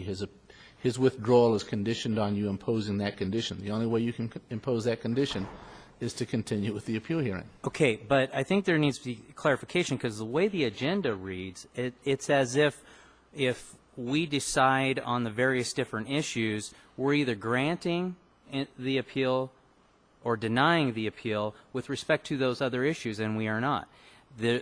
Is the council not in the position, as much as we are able to address those issues beyond the Planning Commission has or has not, also able to do nothing and just go along with what the Planning Commission has already approved, with the exception of what is related to the Briggs Law Corp appeal? The actual appeal that is before us, the only appeal that is before us. That you have flexibility based on the fact that this is an appeal hearing to do whatever you like with respect to what the Planning Commission decided. You can do nothing. You can modify their approval with respect to 1 or 2 or 3 issues. Okay, because I wanted to make sure that the council was clear that with respect to these other issues, we don't have to do anything. There was no appeal filed with respect to those issues. The only appeal that was filed was by Briggs Law Corp, and forgive me, I can't believe I'm making their argument, with respect to the general plan and the generation of electricity on site. That is correct. You need not do anything. However, the applicant, because the appeal is pending, has the ability to provide any evidence they like in connection with the appeal hearing and request that you make changes to the Planning Commission recommendations. You don't have to do anything. As does anybody in the audience. Absolutely. Okay. The applicant is just requesting. It's not an appeal. Exactly. They are requesting modifications to the Planning Commission's approvals. If I could just point out that the staff recommendation was actually hoping that you would modify the Planning Commission recommendation in terms of not even suspending the improvements and making them do the improvements at this time. That's the policy for all new construction, and it would be difficult to, it was within their realm to do that, understand, but it does create a difficult situation in order to go and get those improvements in the future when the city decides, or at the time that they're needed in the future. It is difficult with just a suspension to go hit a business owner 10, 15, 20, 30 years down the road and say, now's the time, you need to put up $300,000 or whatever it's going to cost to widen the street. So. Question. What is the, we're looking at what, a 100-foot section of street there, and more or less? I think it's more than that. Is it? Yeah. 150? Not 500? It's approximate. So we're talking about tearing out curbs, gutters, sidewalks, and moving them, what, 15, 20 feet? Yeah, and- Brian would be better to All right. address the And then details, but- paving that lane. Sure. Does anybody have a rough idea, a rough estimate of what it would cost us to replace the curbs, gutters, sidewalk, and the paving? Engineering would be the more. I'm not talking about acquiring the land. I'm just talking about the Understand. the improvements. Thank you. The frontage is, as I Brian, recall, pull it down. Speak up, the please. frontage, as I recall, is somewhere in the order of 300 feet. Oh. And I did a very rough cost estimate. It's not based on any plans because we haven't had detailed plans submitted. My rough cost estimate would be somewhere in the order of $200,000. That's what it would cost the city with prevailing wages. It may cost the developer less. That's Does a not- rough cost. Does not include the cost of the land itself. That does not include the cost of the land.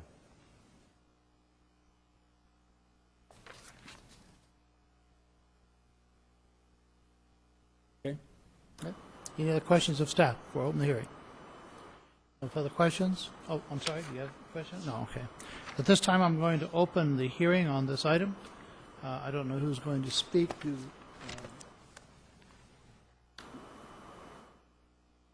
cards do I have?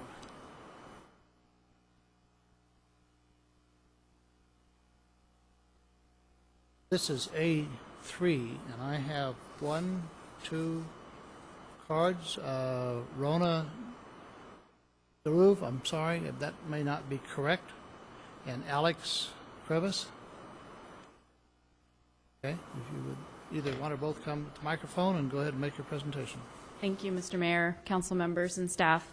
It feels like deja vu. I was just here 30 days ago, and I appreciate you guys taking the time out to hear our requests. And as it pertains to the appeal from Creed 21 and Corey Briggs, we did agree and come to an agreement with the solar. So we would like to add that as a condition to our project. Just to reiterate, it's a 4,500 square foot convenience store, neighborhood market with a fresh food program. We have a car wash, which is where the solar panels will actually be, and 8 fueling stations. And I wanted to also request the waiver, which is what we're here to discuss, of the off-site improvements from our last meeting on March 4th, which is what I brought up and presented to you. So I want to keep it brief, but kind of point out 2 important facts that are very important to Circle K.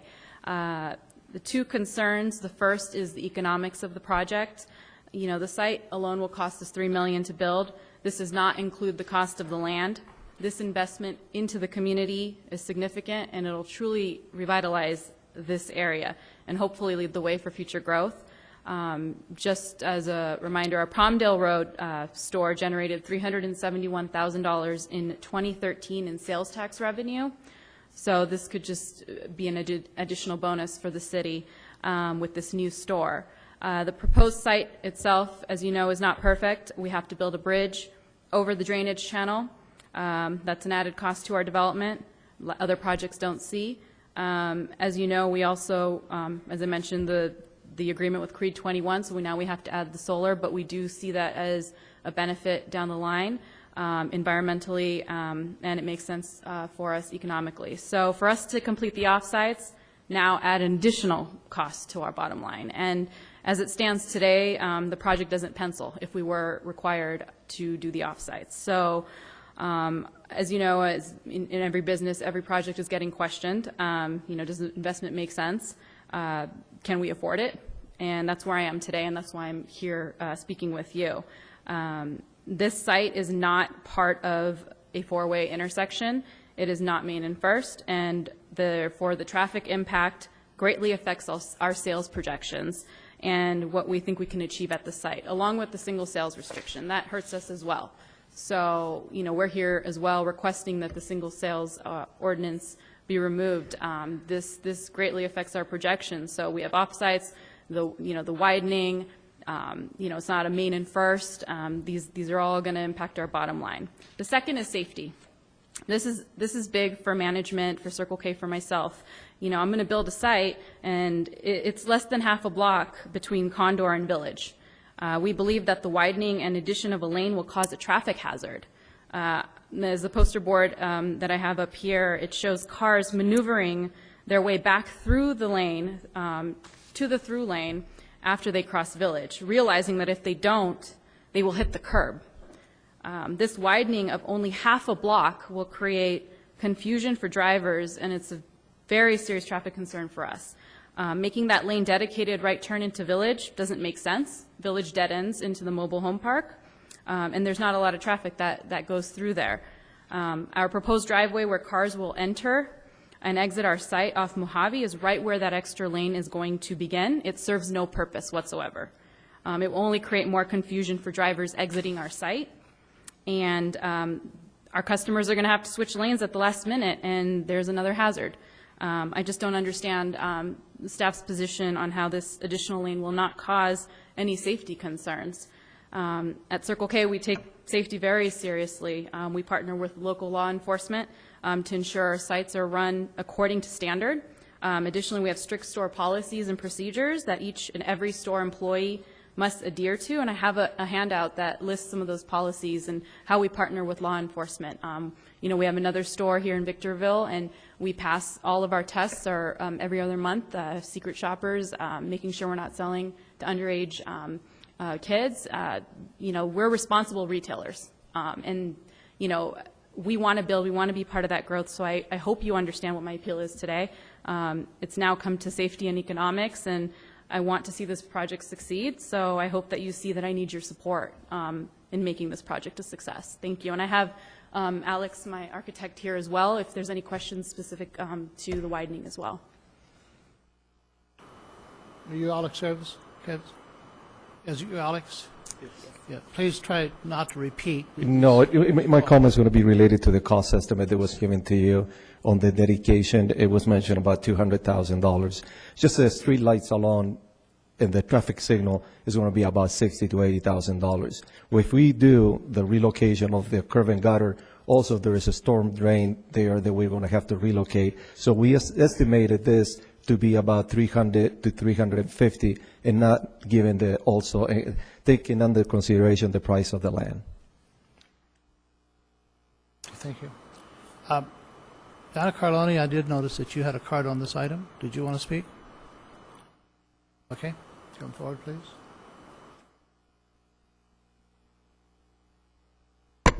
Thank you, Mr. Mayor, members of the council. I rise again to speak to the single serve. Once again, I would simply reiterate a conditional use permit regulates land, not individuals. Conditions of approval must relate to the property, not to the particular applicant.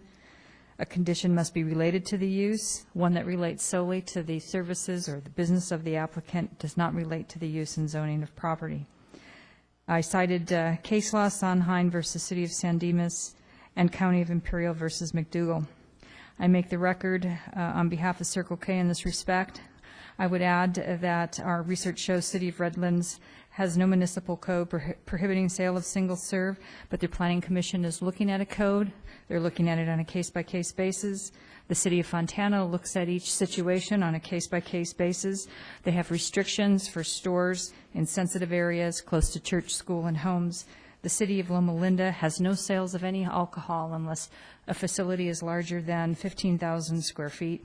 And lastly, Rancho Cucamonga, that's reflected in the Waterhouse report, looks at items on a case-by-case basis. You cannot legislate the conduct of individuals. You cannot put the burden on the property owner to control what individual people do. As long as the property owner follows the law, follows his license restrictions, he should be entitled to do his business. Thank you. Thank you. Is there any other individual to speak on this item? If not, I'm going to close the hearing. Council members? Mr. Mayor, members of the council, if staff could request just a brief follow-up on some of the items that were raised. Obviously, the issue of solar is already resolved between the parties. We don't want to speak to that. The issue of single serve, I'm assuming you don't want the same presentation you heard 20 minutes ago, so that would stand. But I would like our city engineer, Brian Gingler, to come up. He's also a registered traffic engineer, to talk about should the council impose the requirement to pave that lane, to put that lane in, which is different than what the Planning Commission did. What would that look like from a traffic engineering standpoint? What are the options that are available?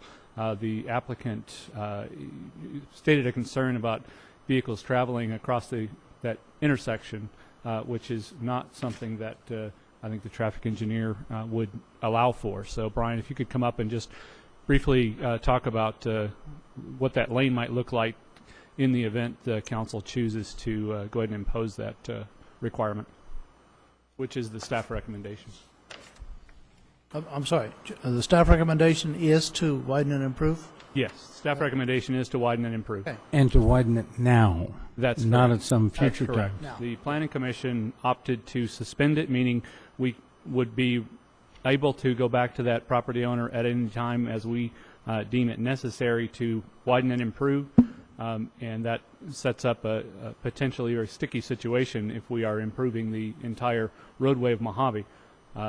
That's why the policy is to do the improvement. In the interest of time, I don't know if anyone else thinks that we might never widen Mojave. I raised that issue last time. I'm absolutely convinced that the day will come when we will widen Mojave. If that's the case, we don't need to be convinced that the day will come that we will widen Mojave. Right. Is that okay? Yeah, we do have, if you would like to see it, we've got an 11-foot no, and I appreciate that, Brian. After our version last of Mojave Drive. go-around I did with you, Sean took me to the woodshed. And happy to look at the drawing. Well, I don't. We're going to widen Mojave.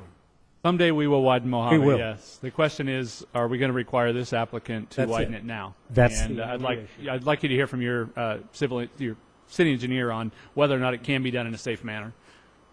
It is feasible to widen Mojave. Some widening will affect some of the properties. However, we will not need to remove any parking spaces. We won't need to relocate any businesses. We won't need to relocate any homes. It will fit. We've already looked at that, and if anyone wants to review a plan sometime, we have one. We could show it to you. It's a preliminary layout. Since you've done it, I would like to look at it, but we don't That'd be need to do fine. that tonight. Anytime. Are you talking about the adjoining properties that are already developed? Yes, as an example, immediately to the west where Molly's is, there's a shopping center on the other side of the street. The curb width, curb to curb, is 64 feet today. It could be widened 8.5 feet on each side without losing existing parking. It will fit. It looks like a tight squeeze if you look at it casually, but if you go out there and measure it, it will fit. If you widened the southerly side of Mojave Drive at the current time, and you're traveling easterly toward the freeway on Mojave, how do you get out of the right lane and not run into the curb across the street where the existing service station is? Okay. If I could have the camera zoom in on the plan that's on the table, if we could do that.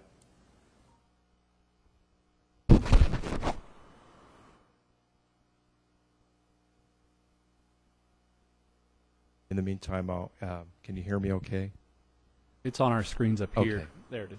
I think I'm going to turn this over to avoid confusion.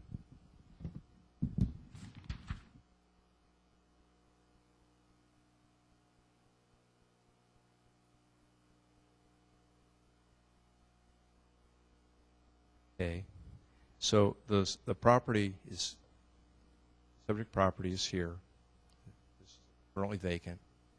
What we've done here is we've shown a view of what it could look like in the interim condition before all of Mojave Drive is widened. If you were to widen only this additional lane, it would have a right turn into the south leg of Village Drive. What is not shown here and what's typically done is there would be a couple merge arrows in here. And you'll see this. This is very typical. You'll see this all over the place. We have situations like this in the city of Victorville, and you'll see it in other cities too. In my opinion, this would actually enhance the safety. It would provide more width for the ingress and egress in and out of the site. And the through traffic would continue through as it always does. It would only be the traffic that would be the ingress or egress or people making a right turn onto the south leg of Village Drive that would use that lane. So in my opinion, it would actually enhance the safety. It wouldn't be a dangerous situation at all. If you will place your finger right at the corner of Mojave Drive and Village Drive there, there's a drainage channel. It goes back in a southwesterly direction, and I believe the applicant indicated that they had to build a bridge across that channel. Yes, Okay. their site plan showed another area, a Phase 2 area for development. But it And they doesn't would have to- exit on the Village. They would have a driveway that would actually access on this village, the South Lake of Village. But there would be a connection from both areas of the site across the wash. Because of this kind of construction, would it be restricted to right turn in, right turn out?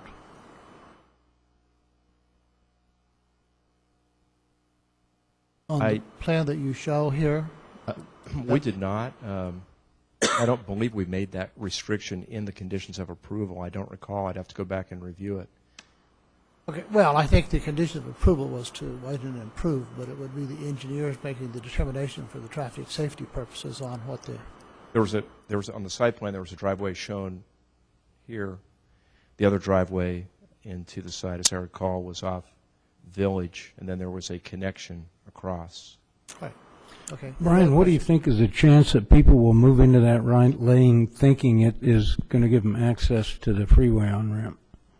Because they're going to get fooled if they do that. I don't think there's a significant chance with proper signing and striping. I've seen situations like this in many locations.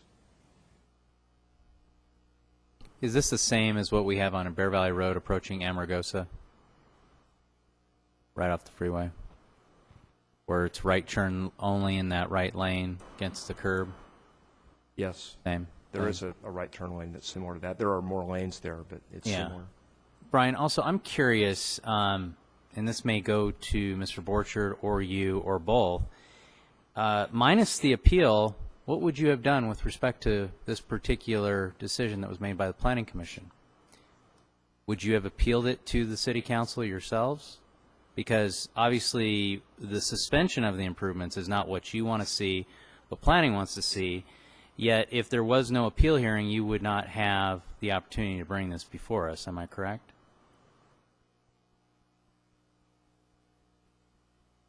Is your question for me? Yeah. They're one of you. Yeah. I just want to know, how would you be addressing this absent the appeal from Creed 21? If there would not have been an appeal regarding the widening, the Planning Commission approved the suspension of the improvements. So they would have to follow the typical procedure. They'd enter into an agreement to be required to install the improvements at some future date. That's a... Okay, and then to our city attorney, could staff not appeal a Planning Commission's decision to the council? Staff can do that, but they also have time limitations within which to do that. But they have the ability to. They have the ability to appeal it, yes. Anybody can appeal it, including staff, but you have, again, certain time limitations on when to do that. Because I'm somewhat frustrated here at the fact that I've just made this argument that we can't really, nor should we be, addressing appeals from the applicant because they aren't the appellant, and yet we've got a request from staff here to address something that they did not appeal to the commission or to the council either. I just don't know how you do one and not the other. Well, my question is, why now? Why not later? When we do the rest of the widening project? Right. This discussion came up in the Planning Commission meeting, and Commissioner Kurth asked if the improvements had to be constructed now. And, typically the policy would be that the improvements would be constructed at the time of the development. And as Mr. Borchert mentioned, that's the policy. But he asked me if the improvements had to be installed now for public health and safety. Well, I believe what he asked was, would it create a dangerous situation if the widening was not done now. I had to honestly say, I can't say it would create a dangerous situation if the widening is not done now in association with the development. On the other hand, I believe the widening would actually enhance the safety. So I don't know if that was significant in them making their decision to defer the improvements. Well, the thing that's bothering me is we got a developer who's going to spend $3 million on this project, and $200,000 is going to cause him to walk away. That's a surprise to me. I've had a lot of clients who do bigger developments than that, and everybody got a surprise. That never caused them to walk away, but that's their business decision. The other thing is, in some reports you gave us, your feeling was it's really difficult later on to go back to that developer 10 years from now and have this wrestling match again, which I suspect is one of the reasons staff would like to get it done now and not have to fight that battle later. It can be. We've had different situations where installing the improvements, sometimes we've actually had to take legal action. We've had other situations where the property owner cooperated and they were willing to pay their pro rata share. We've had other situations where we've had to form an assessment district to pay for the improvements. So it's been the whole gamut of experiences. It could be difficult. My personal opinion is that waiving is out of the question. We're never going to waive that requirement. We can't. It's just we're not going to do that. I agree. Everyone's thought that, but so it's only a question of when. It's not a question of if. And my thought would be we should get a dedication of that property so we don't have to fight over the property at a future time. And I don't know, maybe there's a way to share some of the costs of the curb gutters and paving. I don't know if there's some way to do it to make it palatable for the developer. I have comments to make on that as well. In a case where development has occurred and curb gutter, sidewalk, streetlights, and other normal off-site improvements are required of the developer, it's very, very difficult for the city to go back and say that we need to add a third lane or we need to widen the street. As long as the individual is just going to sit there, my understanding is that they can sit there for a long, long time and not be required to make any improvement whatsoever without the city going in, condemning the property, paying for the right-of-way, and probably paying for the improvements. If they come in with a different design or a modification or building improvement of some extensive value, then it can be a condition. So there is a possibility that they could widen and improve this and it would sit there with one lane. To me, that is an odd condition. But I do agree with Councilmember Kennedy that we have to get the right-of-way immediately. It seems to me that since curb and gutter and sidewalk are in, and the curb and gutter and sidewalk are in front of the existing businesses, but staff is highly recommending that we widen that street for the benefit of all the traveling public, that it would be appropriate that we could require the dedication, a waiver of doing it now, with the condition that staff cooperate in some way on the complete block from Village Drive to, what is the street, Westerly, first intersection? What's the name of the street?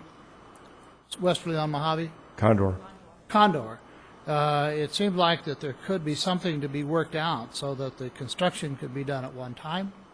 The city could share in the cost, whether it be the complete engineering of it. But in fairness, this is not a dirt area where no improvements have been made. Someone expended the money to make the improvements, and we're requiring that to be torn out and redone. And just on the surface, that bothers me. I think that we have some obligation. We obviously want 3 lanes. We obviously know that Mojave Drive is going to be widened in the future. It seems like if we cooperated with the property owners, we could work together and maybe share some of the costs, but reduce the cost substantially. It needs to be done. I think it could create an awkward situation. Is it going to be dangerous? That's why attorneys argue in court to have the widening improvement done now without a right turn in, right turn out, and an exit on Village to get back to Mojave doesn't seem plausible or safe. But I do agree we need to get that condition. We're going to widen it. I do agree we need to get the right-of-way. And I don't see anything wrong with having the lien on the property requiring that, because I would be absolutely opposed to simply waiving it and saying, curb gutters there, we're going to leave it there because we know we're going to waive the future. I think well said. We have to accept reality. So, comments from the city council members. Comments? Any comments? Okay. We have 3 items before us. Is that correct, Mr. Attorney? 3 items? You do. You have 3 items, 3 options, essentially. You can accept the appeal, you can deny the appeal, you can deny the appeal and adopt staff's recommendation, which is to eliminate the suspension. And if I might, to answer Councilmember McEachran's concerns as to the fact that certainly Planning Commission staff or planning staff could have appealed this, my guess, and it's only a guess, is that since Mr. Briggs appealed and showed up and did his data drop at the Planning Commission, once there's an appeal before the council, then all of the issues are again on the table as they are this evening. So I don't know if that's a motivation why they didn't appeal or not. But You're answering on their behalf. Is that what I'm I'm not. hearing? That's a guess. That's a guess. The irony here Kind is of like on their behalf. that's what it to me. sounds like. I'll answer on their behalf because that's my job. Our city attorney, I understand what you're So- saying, but I'm wanting to know, absent the appeal, what would staff have done? Yeah, It doesn't make any sense. If this is what you want, you should have appealed it to us yourself. Absolutely agree, and with the confusion of Mr. Briggs's attempted withdrawal, you're right, you were stuck at that point with the Planning Commission decision. And staff certainly considered appealing ourselves and decided against it, specifically because we want to respect the Planning Commission's decision. That's what they're there to do, and that's what we would have done. However, like the applicant, when it was reopened, we certainly have the ability to argue for something that we requested in the first place. So we took the same path that the applicant did. So, but no, unless there was a true health, safety, welfare issue, your staff is not going to appeal a decision of the Planning Commission. Mr. Mayor, if we vote to deny the appeal, then what happens is the Planning Commission's decision stands. If you do that and don't impose any additional conditions, that's correct. You have the option of denying it and/or. But that also solves, we don't have to have another debate about single service, and I'm not wasting another vote. No, that's over with. One of the proposals that if you consider denying the appeal is you still want to impose that condition with respect to the solar, which is an agreement, we believe, between the applicant and Mr. Briggs. If I may speak on... I'm going to allow you just a minute, because there's Perfect. been a lot of discussion. Even though the hearing is closed, you make comments. Thank you, Mr. Mayor. I just want to echo what you said. We are required to dedicate the land, and that was always our intention. We know that the future widening could happen when, the other property owners adjacent to us on Mojave Drive will also be doing the same. But today, our issue is the safety and, of course, the cost. But the safety is the biggest one, and I don't know if we need to point it out again. I think you've heard our case, but looking at the visual, and if you're going to drive down that lane, you're going to hit that curb. I don't see it. So we are not opposed to dedicating the land, and everything that Mr. Hawks mentioned, we agree to that condition. So I just wanted to state that for the record. Thank you very much. Any other questions of staff? Any other questions of council members? Okay, you have, Mr. Attorney, so we get this right. We have 3 issues. Can we take them all at the same time, or do we take them one at a time? You only need to adopt one of the resolutions. I believe the resolution you are considering right now would be the second resolution, which is draft resolution 14007 that has on the heading denying, with the addition of the condition that the parties have agreed to pertaining to the solar item. So you would deny. That would essentially uphold the Planning Commission's suspension, would require the dedication, would then also impose an additional condition of requiring the solar agreement that they have with Mr. Briggs. But essentially, you'd be upholding the Planning Commission's decision. Everyone That understand? one modification.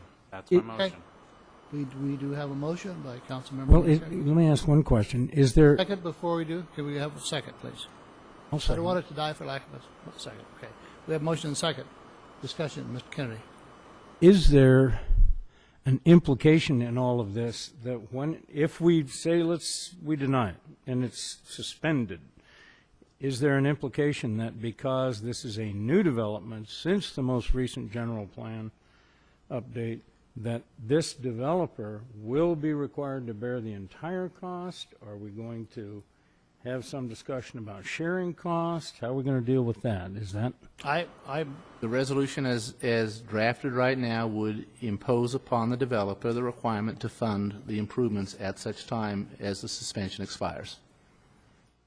The only options that we have that I can see is to continue the matter and let staff negotiate with the individuals, and we don't know how long that will take, or even if it's reasonable to do so. The other is to take whatever action, and at the end of it, council members may make individual comments in regard to what their beliefs are. You can give direction to staff, but it was going to require the majority of the council to agree with that. I have a question. So you're saying we're looking at Resolution 14007, but there's a lot of them. There's A, B, and C. That is correct. Which one are you looking at? We're looking at the second one, which is B, and it is the one that has in the title of it just the words denying, as opposed to the other one that says denying with suspension cancel. You were looking at the second version. It says a conditional use permit to allow for the sale of beer and wine within 300 feet of the residence. So that's not the same thing as a single serve, correct? Single serve is in the next paragraph, next sentence or two. Okay. But the point is, if we deny the appeal, the Planning Commission's decision stands, and in their decision, they removed that. They didn't allow, am I right, Doug, when I say that? The single serve? Yeah. They removed that, or excuse me, they did not allow that variance. Did not allow that variance. That's correct. Yeah, they took that out. Took it out. Yeah. Didn't tell us that, but But it's not in the resolution as I read it. Just, I don't want to do the attorney's job, but just for clarity's sake, perhaps it would be good, since there's really three issues. One is the simple denial and requiring solar. The second being the issue of the traffic lane, and the third being the issue of single serve. Perhaps if the person who made the motion would make the motion clear on which way each of those three items are going, so that you know exactly what you're voting on, and we can piece together the final action for the minutes. Okay, well, my motion would be in line with what our city attorney said, would go with B, resolution number 14-007, denying, with the addition of the condition as proposed by Briggs Law to require the solar. It would uphold the Planning Commission's decision to allow for this development without a variance for the sale of single-serve alcoholic beverages, and it would uphold the Planning Commission's decision to suspend the improvements with respect to Mojave. Ryan, would you also put in there that we would obtain a dedication? Dedication right away. I think, is that a part of that the is a part of it, already? but let's make the record clear and indicate that as part of your motion as well. And that it would include the dedication, require the dedication of the right. that area for the ultimate improvements, but it does uphold the suspension that the Planning Commission approved. I second that. I second. Okay. To be painfully clear, yes to solar, no to single serve, and later to the lane to be paid for by the developer. With dedication. Right, with dedication. With dedication now. Okay. Motion by Mayor Pro Tem McEachron, second by Councilmember Kennedy. Motion carries unanimously. Mr. Mayor, I think in the spirit of what we were talking about, though, I don't know that the council would be, if there was something that could be worked out between the applicant and staff with respect to ultimately how those improvements are paid for, since there's curb, gutter, and sidewalk already in. Yes. I think we all kind of thought, well, maybe there ought to be some participation because we're asking them to tear out something that's already in that we put in. Is that correct, Doug? Back in 1966? 1966, yeah.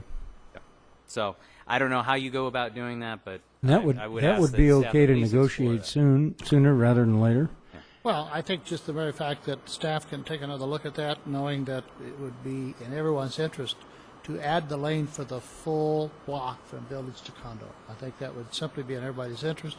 That's not giving a direction to or not. I think staff can meet with the applicant just to see if there's a possibility of working out some kind of an agreement. If there's not, that's the end of the story. If there is, staff can bring that back to the city council. And my guess is this development will be so successful that when the time comes, this will be chump change. Okay, that concludes that item. Thank you very much for the participation. This is extremely difficult to get through because of the complications. We are now on the consent. No, A motion to approve consent calendar? We have two more public hearing items. I'm sorry? There are two public hearing items to follow. Oh, no. Mhm. You're absolutely right. Sorry, Mr. Guthrie. We have a public hearing in proposed... Where are you going, Diane? What are you doing? You denied their request, otherwise they may have left those there for you.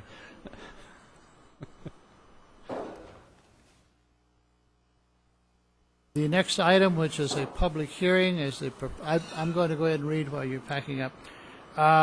Proposed facility use fee resolution number 14-013, existing resolution number 01-31, for a few minor fee increases.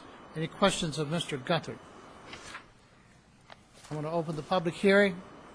I do not have a card on this, do I, Madam Clerk? I don't believe so. Think so? No one to speak? Public hearing is closed. Action of the council. Motion by Councilmember Vyas, second by Councilmember Kennedy. Motion carries unanimously. Second public hearing for Mr. Chris Borchert, Acting Director of Development. A development code amendment to allow for the establishment of solar power generation facilities as a conditional use within the single-family residential R1 district, and a site plan conditional use permit, mitigated negative declaration, and associated development agreement to construct and operate a phased 60-acre, 10-megawatt solar power generation facility on single-family residential district land on property located north of Palmdale Road, east of the logical extension of Mesa Linda Avenue, south of the logical extension of Seneca Road, west of the logical extension of Topaz Road. Applicant Adelanto Greenworks 1 LLC. Bring to the council's attention that there was an additional information submitted by Southern California Edison. Please take note of their written proposal. Any questions of staff at this time? Seeing no questions of staff, I'm going to open the public hearing on this item. I do not have a card, I do not believe. I don't see it here.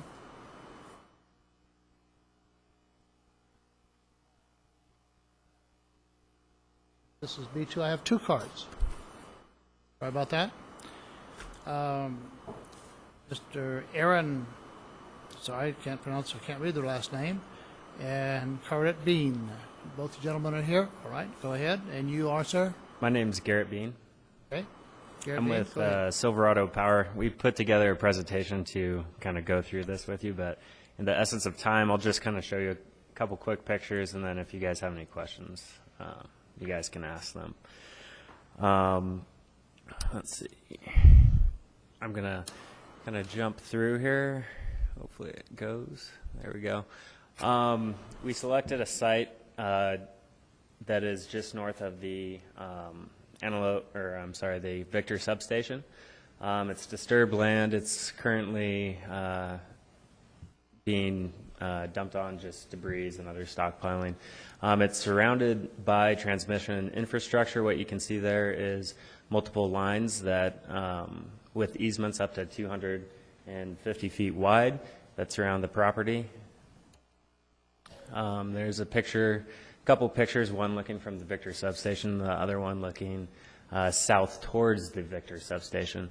So you can see we're completely surrounded by lines. We think this is a great spot for solar. It makes sense. As part of our proposal, we will be subcontracting to local businesses. We've already started doing that. Sales and use taxes that we expect to see around $170,000 generated from the panels and everything put in for the development. We've agreed to a development services agreement to offset any additional potential impacts, fiscal impacts to the city. And indirect and induced spending is expected to be around $500,000. So we'll keep it simple. And if you guys have any questions, please let me know. Thank you. Chair, have you seen this letter from Southern California Edison? Yes, that's from their public affairs department. We spoke with them today.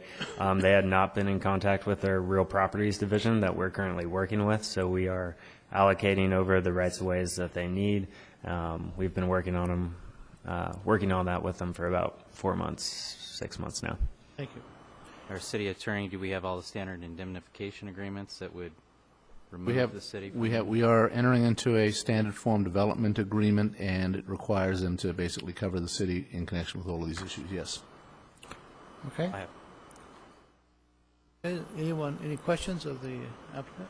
No questions of the applicant? Thank you very much. I'm going to close this hearing. Question to the attorney. We have ordinance number 2313, ordinance number 2314, resolution number 14.017, resolution number 14018. These resolutions, what act, do these have to be taken separate? We have to introduce each ordinance separately because you have to read the ordinance title and then have a motion to waive further reading. Of the ordinance? And there's a negative deck, which I would have you consider as the first item. But would you want to approve the resolutions until the second reading of the ordinance? You can approve those all right now.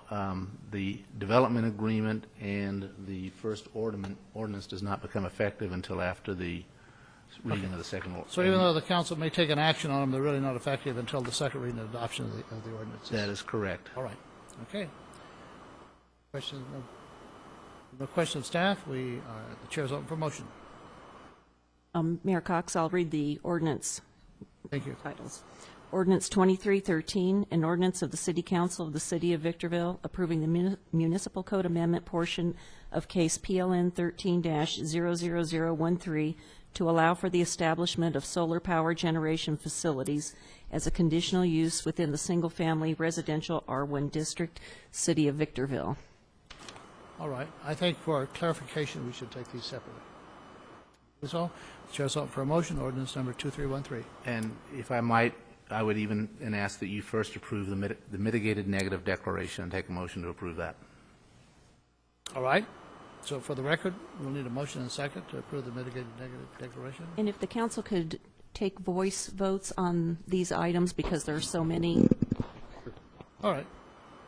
I'll make the motion. Second.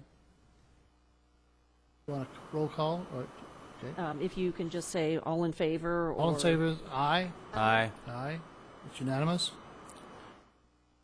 Now, the second motion would be to adopt the ordinance as previously read and waive further reading. Move and waive further reading of ordinance 2313. Second. We have a motion and second. Do you need a roll call vote? Or do you just all in favor say aye? No, I don't need a roll call. All in favor say aye? Aye. Aye. Next item, ordinance number 2314. An ordinance of the City Council of the City of Victorville approving the development agreement portion of case PLN 13-00013 between the City of Victorville and Adelanto Greenworks 1 LLC in connection with the phased 60-acre, 10-megawatt solar power generation facility on single-family residential district land. Okay. I'll move for adoption of ordinance 2314, waive further reading. Second. We have a motion and second. Those in favor say aye. Aye. It's And just for unanimous. There are no noes. clarification, that'd be introduction rather than Introduction, I'm adoption. sorry. Introduction. Introduction. Resolution number 14-017. I do not need to read the title of the All resolution. right, then we want to do it the same way? Okay. Can we have- approve both resolutions at the same time? Certainly could. I'll move approval Okay. of resolution 14-017 and -018. Second? We have a motion and a second. All those in favor say aye. Aye. Aye. Ayes have it, there are no noes. Unanimous.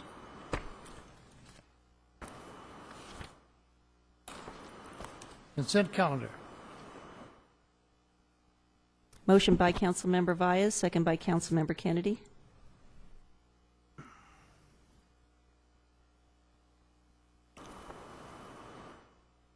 Mayor Cox, thank you.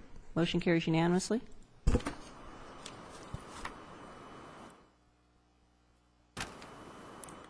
Written communication D1.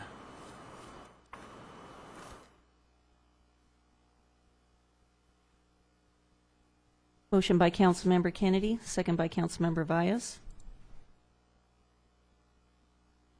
Motion carries unanimously. D2, resolution. BWD 14-004, entitled a resolution of the Victorville Water District initiating proceedings to fix, levy, collect standby charges for Water Improvement District Number 2, fiscal year 13-14. Motion by Councilmember Kennedy, second by Councilmember Garcia.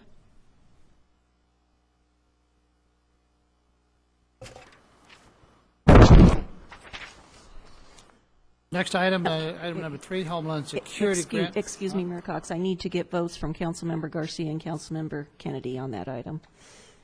Thank you. Motion carries unanimously. Thank you for keeping us straight.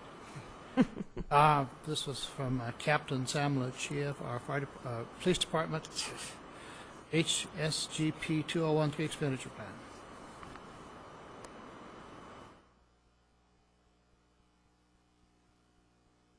Motion by Mayor Pro Tem McEachron, second by Councilmember Garcia.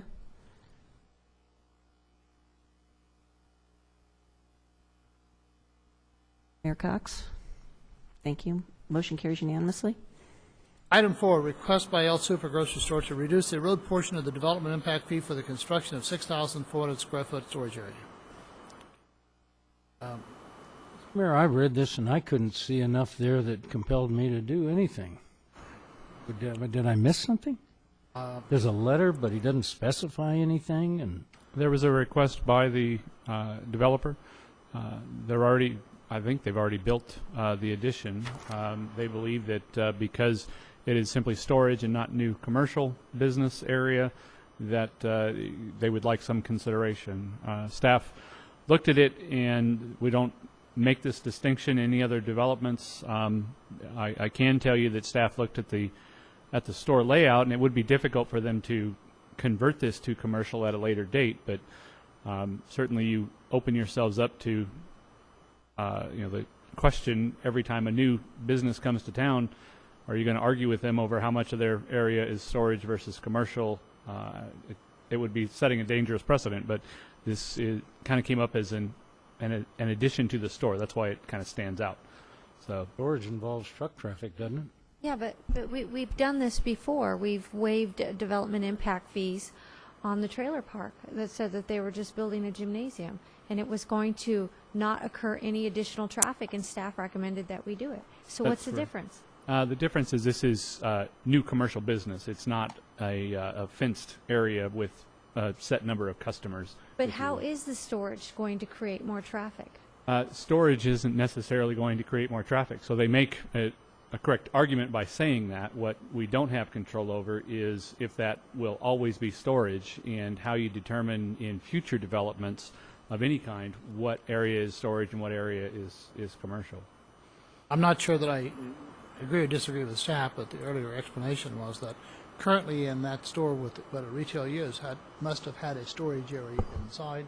They built a new storage area that is now retail, therefore more foot traffic, more customers, more trucks, and therefore staff felt that this was a legitimate request to pay this fee. Staff isn't making a recommendation on this. It was a request from the developer. Then the staff does not have the ability per the code to make this modification, so it has to come to the council. And they just asked for 80%. Chris, if you could come up and explain the 80% number. I don't know exactly the root of that determination. I was just merely trying to contact the applicant and ask if he had a number in mind, and 80% was thrown out by me saying, what are you asking for? It can be, you can almost argue it both ways, as Ms. Valles is pointing out. It's difficult to say whether it will or won't add trips. They did have previous storage area. They are expanding into that storage area now. They are doing that with a tortilleria, a meat department, and a bakery, similar to the back of Costco. Does that add more trips? It might, sure. They're offering more products and services. But how do you figure out how many trips that is? And not sure how you would do that anyway. Because the hospital made quite a presentation, and it was convincing. But I think they should do that if they want us to waive div. There's nothing there that was very convincing. Yeah, you're talking about now making tortillas in the back of the storage area. My understanding was a storage area is like, like a shed that's going to keep some cans in it. So now I would like to make a motion to table the item, and if Al Super wants to come back and make a They may be here, presentation I'm so not that we sure. can. Okay. Yeah, and again, they are adding a separate storage area. They have converted this area that previously was storage in the building to the tortilleria and the bakery, in that area. Have pictures so I can see? No, just the floor plan of nothing of the prior use, no. Gentlemen, this is your request. If you please give your name and who you represent. And My name is Dave Radonovich. I represent El Super. We are adding a warehouse to the building. And what the warehouse is going to be able to do is it's actually going to reduce truck traffic to our building. We'll be able to take more in that truck rather than and put more in our warehouse rather than have multiple trucks on a daily basis coming in to fill the shelves. So we will be able to have full trucks coming in, have a place to put our merchandising that's not on our shelves, our backup merchandise, to be able then to bring it onto the floor. It will actually reduce truck traffic into that area. We're asking for a reduction, knowing that we are going to have trucks and customers coming to the property, but we feel that the amount of money that's being requested for us is a little high. So we're asking for a reduction because of the cost of $9.75 a square foot to add an addition is very costly. The first set of fees, as you can see, there's police fees, there's fire fees, there's road fees, there's all kinds of fees associated with the project, and that's just the use of just to get traffic to the store is a pretty substantial amount of fees, and we're asking for a reduction.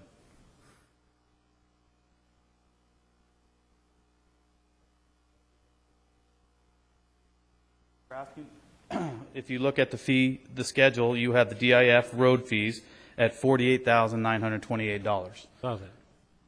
Correct. So that fee is saying because of the square footage that we're adding, we're going to bring more customers to the site. The initial design and the use of the building was a grocery store to begin with.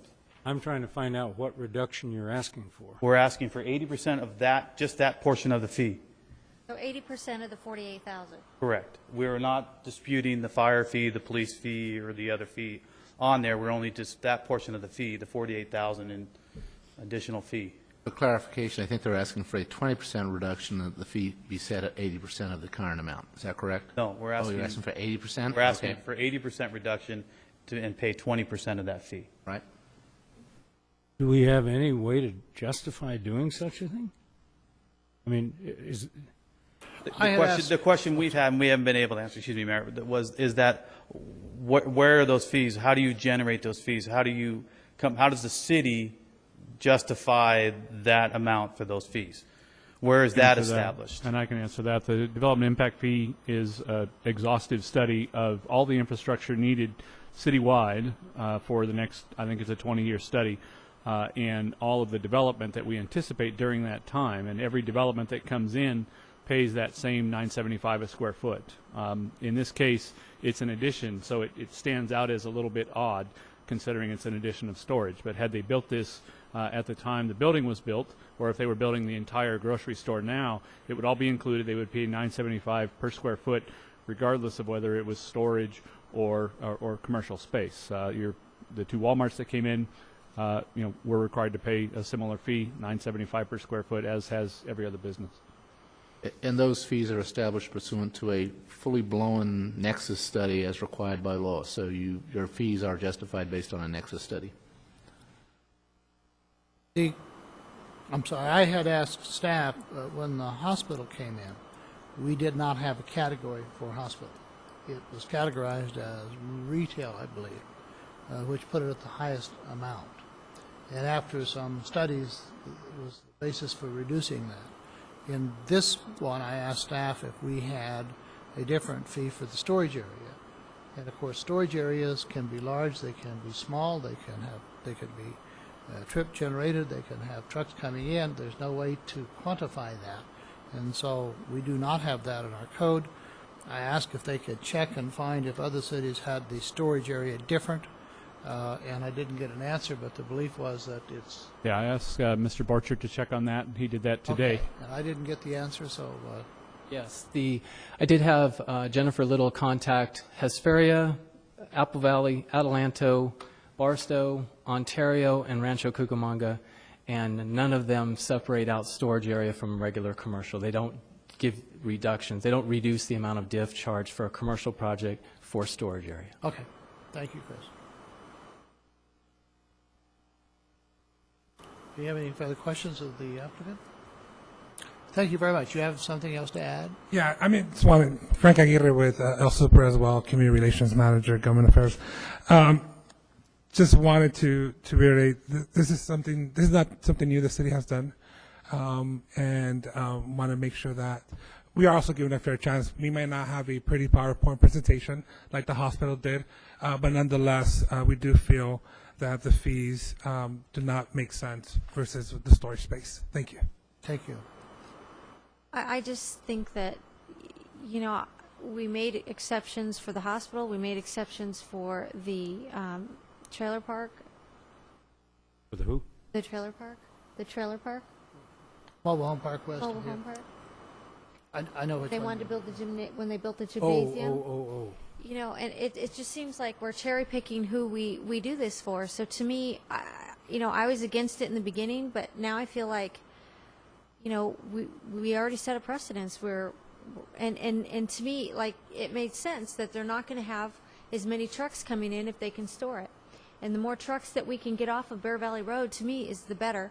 And, you know, especially pollution-wise and everything else, I think we've done it for others, and I don't see why we couldn't do it for them. And they're not asking for the fire fees or anything like that.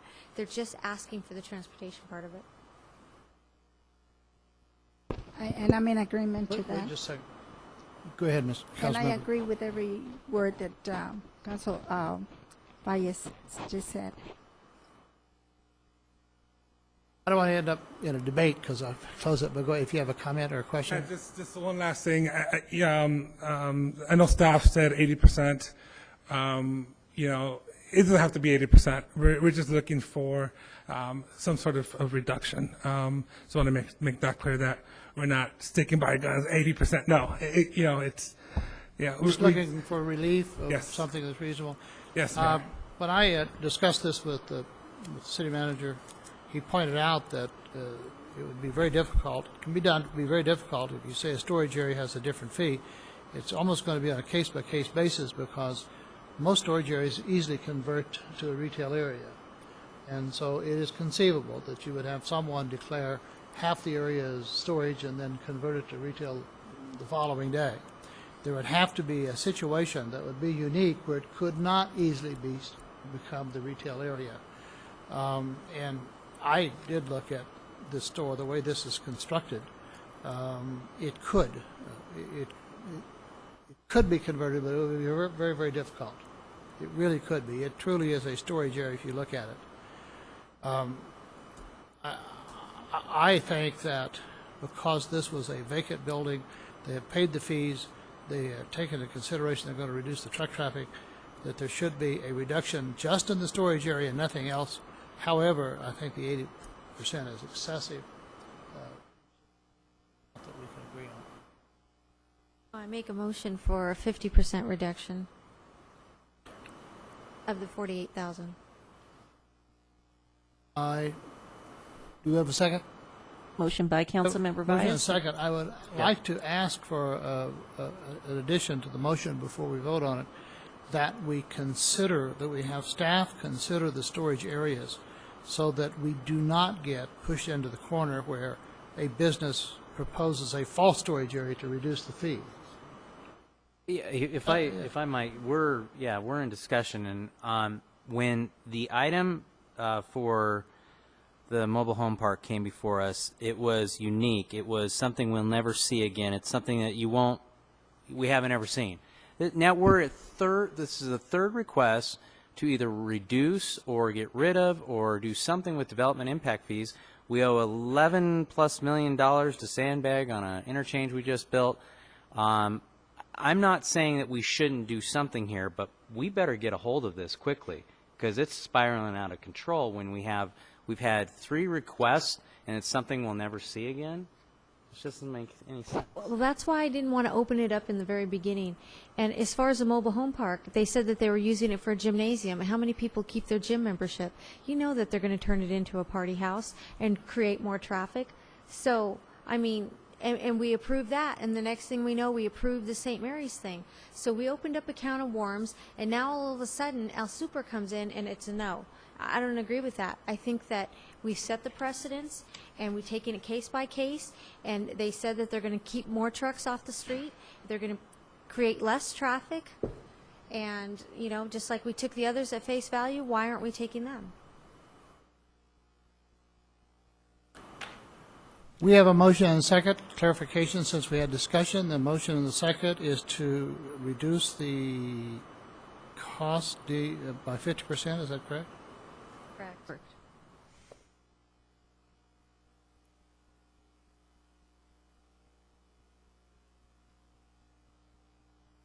Motion carries with Councilmember Kennedy voting no. And council members, just for clarification, staff agreed with everything else Super said as well. Our concern is opening it up to, you know, any other business that comes in to try to designate an area for storage and get a reduction of fees. I think this is something that staff needs to look at, because I think it could get out of line real easily. So I think that it's something we need to look at. If I'm on track, and I believe I am, Southern California Logistics Airport award a contract to Jim's Environmental Management Services in the amount of $2,183,532.73.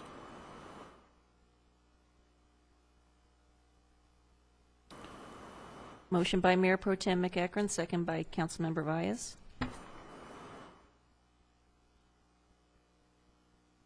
Motion carries unanimously.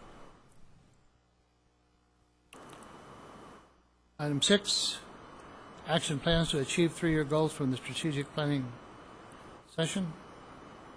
Mr. Mayor, members of the council, this item was born out of our strategic planning that we did in January. You set forth 6 goals. We separated out streets from one section because it seemed to make sense to us to separate it out a little bit. So the management staff met for an entire afternoon to discuss each of these items and how we would bring back these issues for the council, because as we worked together on that strategic plan, we wanted to continue to work together on these action plans. So we spoke at length about what might each one of these items look like as it comes forward, and we basically took notes and kind of presenting those to you today. This is really more about the schedule than it is about the bullet points. Some of these bullet points you may have heard during that strategic planning, others you may not have. So what we were attempting to do is put together a schedule. The first meeting that we would have is on Safer Community, April 22nd, and you can see the bullet points in this plan as to the types of things we're going to talk about. We may add things, we may take things away. It's intended to be a public discussion right here in the chambers about all of these issues, trying to get to a safer community. Then on April 29th, we've got a follow-up regarding development standards, as well as combining it, some of the discussion on the prettier, cleaner community with pride of ownership, because we thought those two things tied together. So we're asking for your approval tonight, but it's really more an approval of our proposed schedule than these individual bulleted items.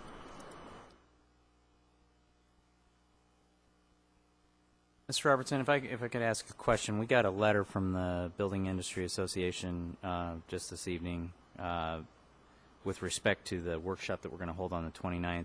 I think first I want to make sure the chair of the Planning Commission requested that the Planning Commission be involved in any of the future strategic planning workshops that dealt or had something to do with their jurisdiction, where they might have to make a decision at some future date.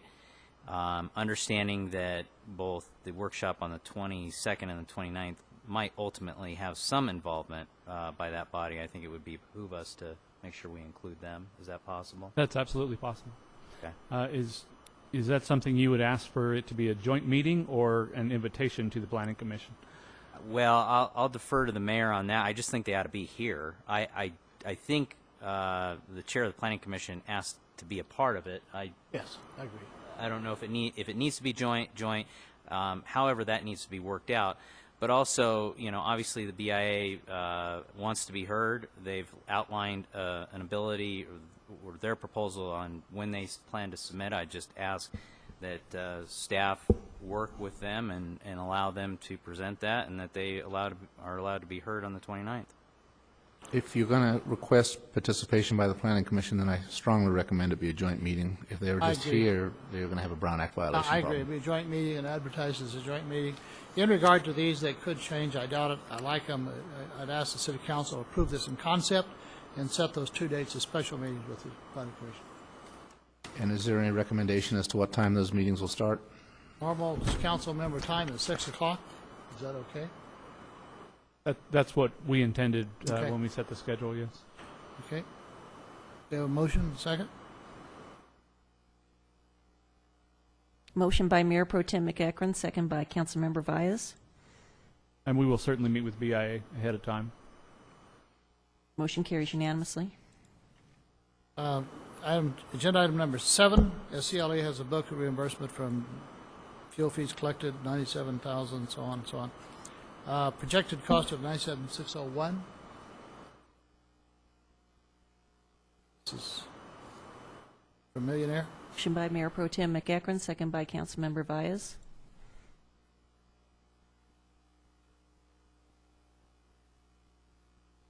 Motion carries unanimously.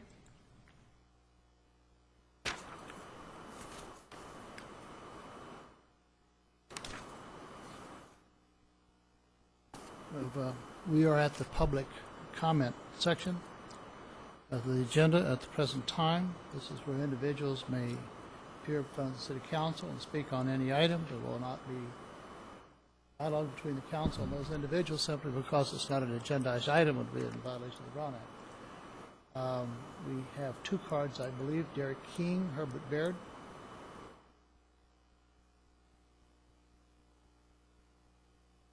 King, how are you this night? I'm doing pretty good, and yourself?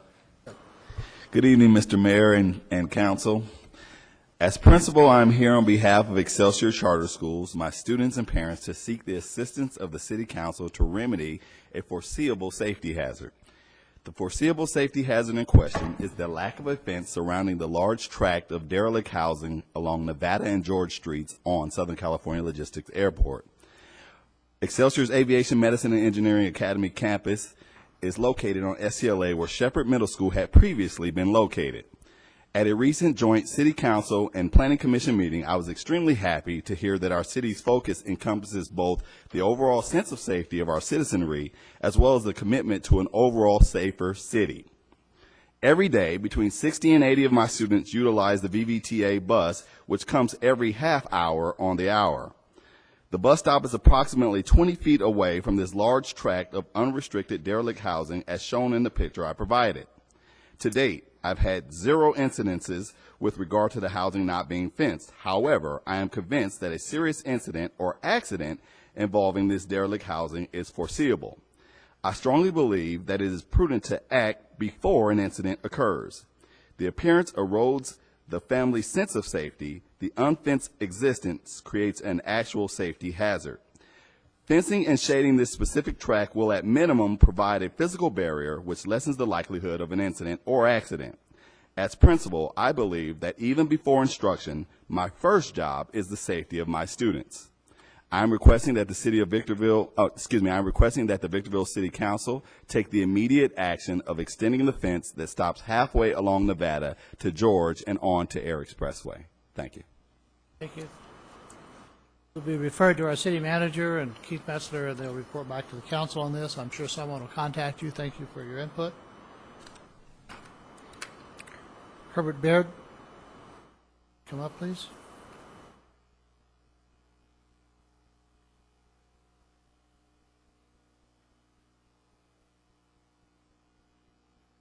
Good afternoon.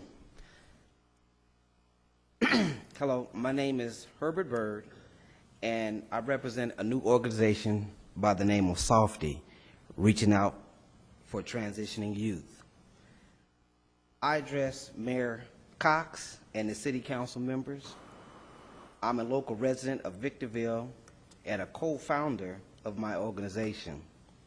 We have volunteered in this community for several years, serving the San Bernardino County Youth Accountability Board, tutoring, mentoring, and excursions. We now have plans to open a youth residential facility and youth camps. Softy has now planned a blood drive with the American Red Cross and a fundraising event on Saturday, May 17, 2014, from 11 a.m. to 4 at Mojave Narrows Regional Park. We would love to extend an invitation and your participation, support, and partnership on that day by your attendance and a brief message to all youth and how we, as a community, are united to support and assist the lives and efforts of our young teens in our communities. Please contact us at your earliest convenience concerning your support and attendance. Thank you very much as we dedicate our lives to serving the needs of our youth in our community. Thank you, Mr. Bragg. I can leave some flyers and my contact. Thank you very much. I believe that's all the cards that I have. Do I have anyone else to address the council at this time? The next item on the agenda is report from City Manager. Just one item. Once again this year I'll be participating in the St. Mary's Foundation Men Who Cook event. It's What? Men Who Cook. Men Who Cook, yes. Men who cook? Cook, yes. Men Who Cook. What's that? Men in the kitchen, if you want to call it that. Yes, I got roped in. I volunteered to do it last year when my other 3 local city managers and town manager of Apple Valley agreed to do it.